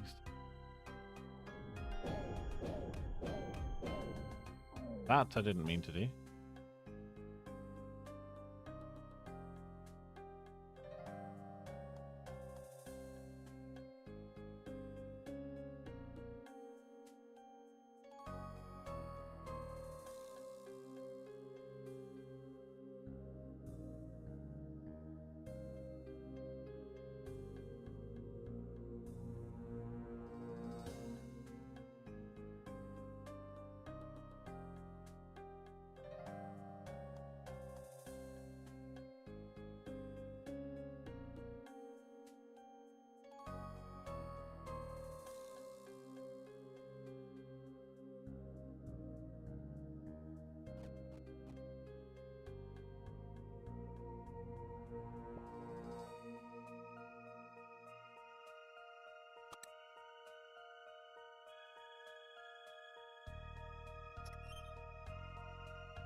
Okay, cool.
Probably not as much as we should.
Bad.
Yeah, not 10. And right now, whisper me.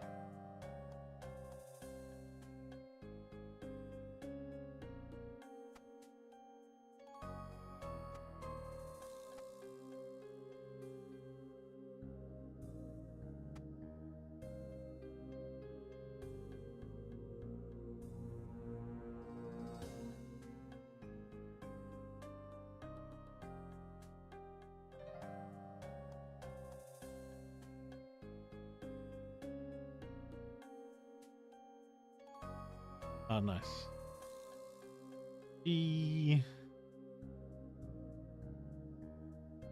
Do RD rooftops. Not RD roof. Pilot. RD rooftops is. Double check.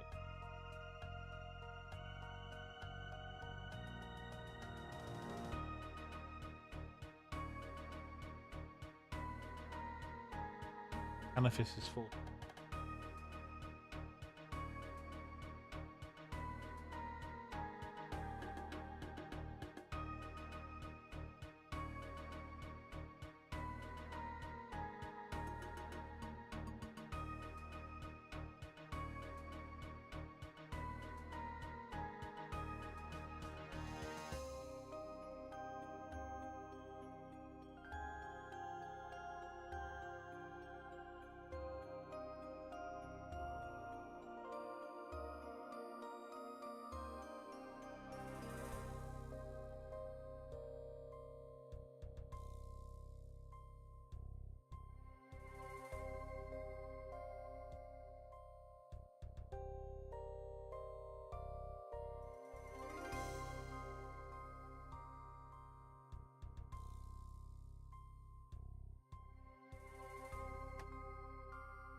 God, he got banged out.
Okay, defeat Moxidiotal, use Protect from Magic.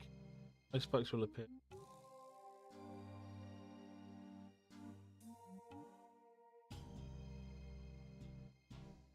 Ice blocks.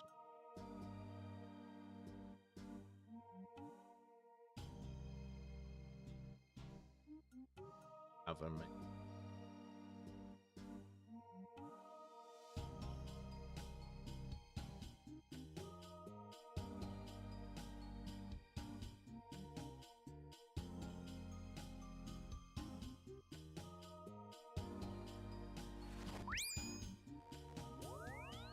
Hi.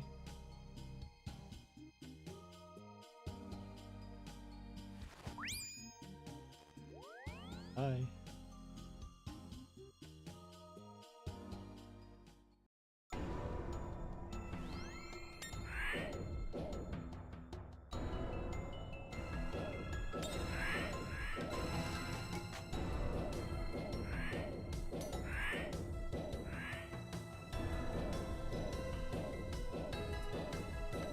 Hey, bud.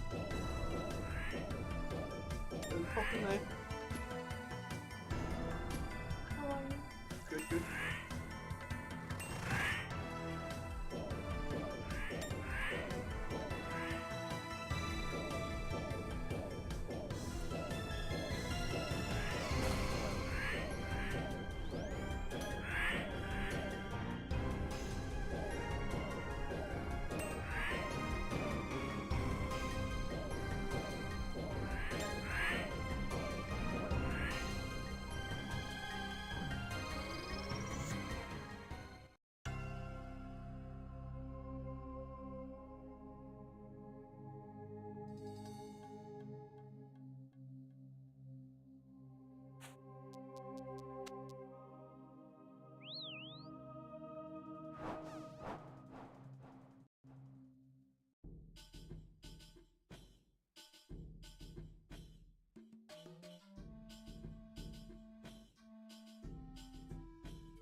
League's task completed. Boom.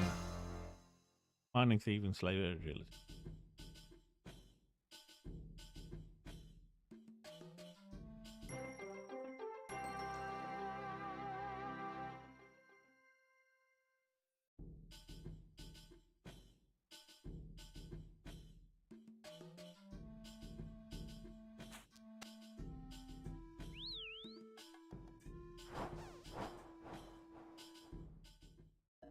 Dude.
Collection task slot completed. completed.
Okay. Collection task slot completed. completed.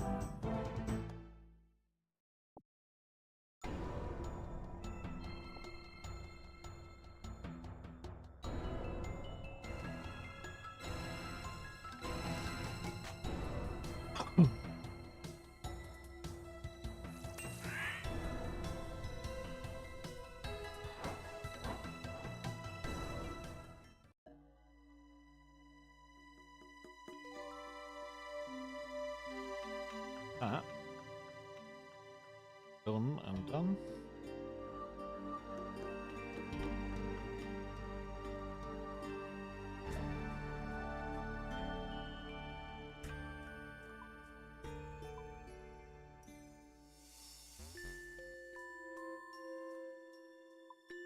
Pendant of it.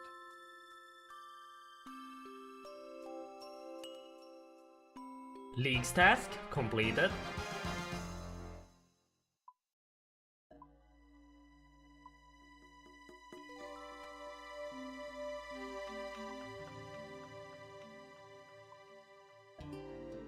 Beautiful.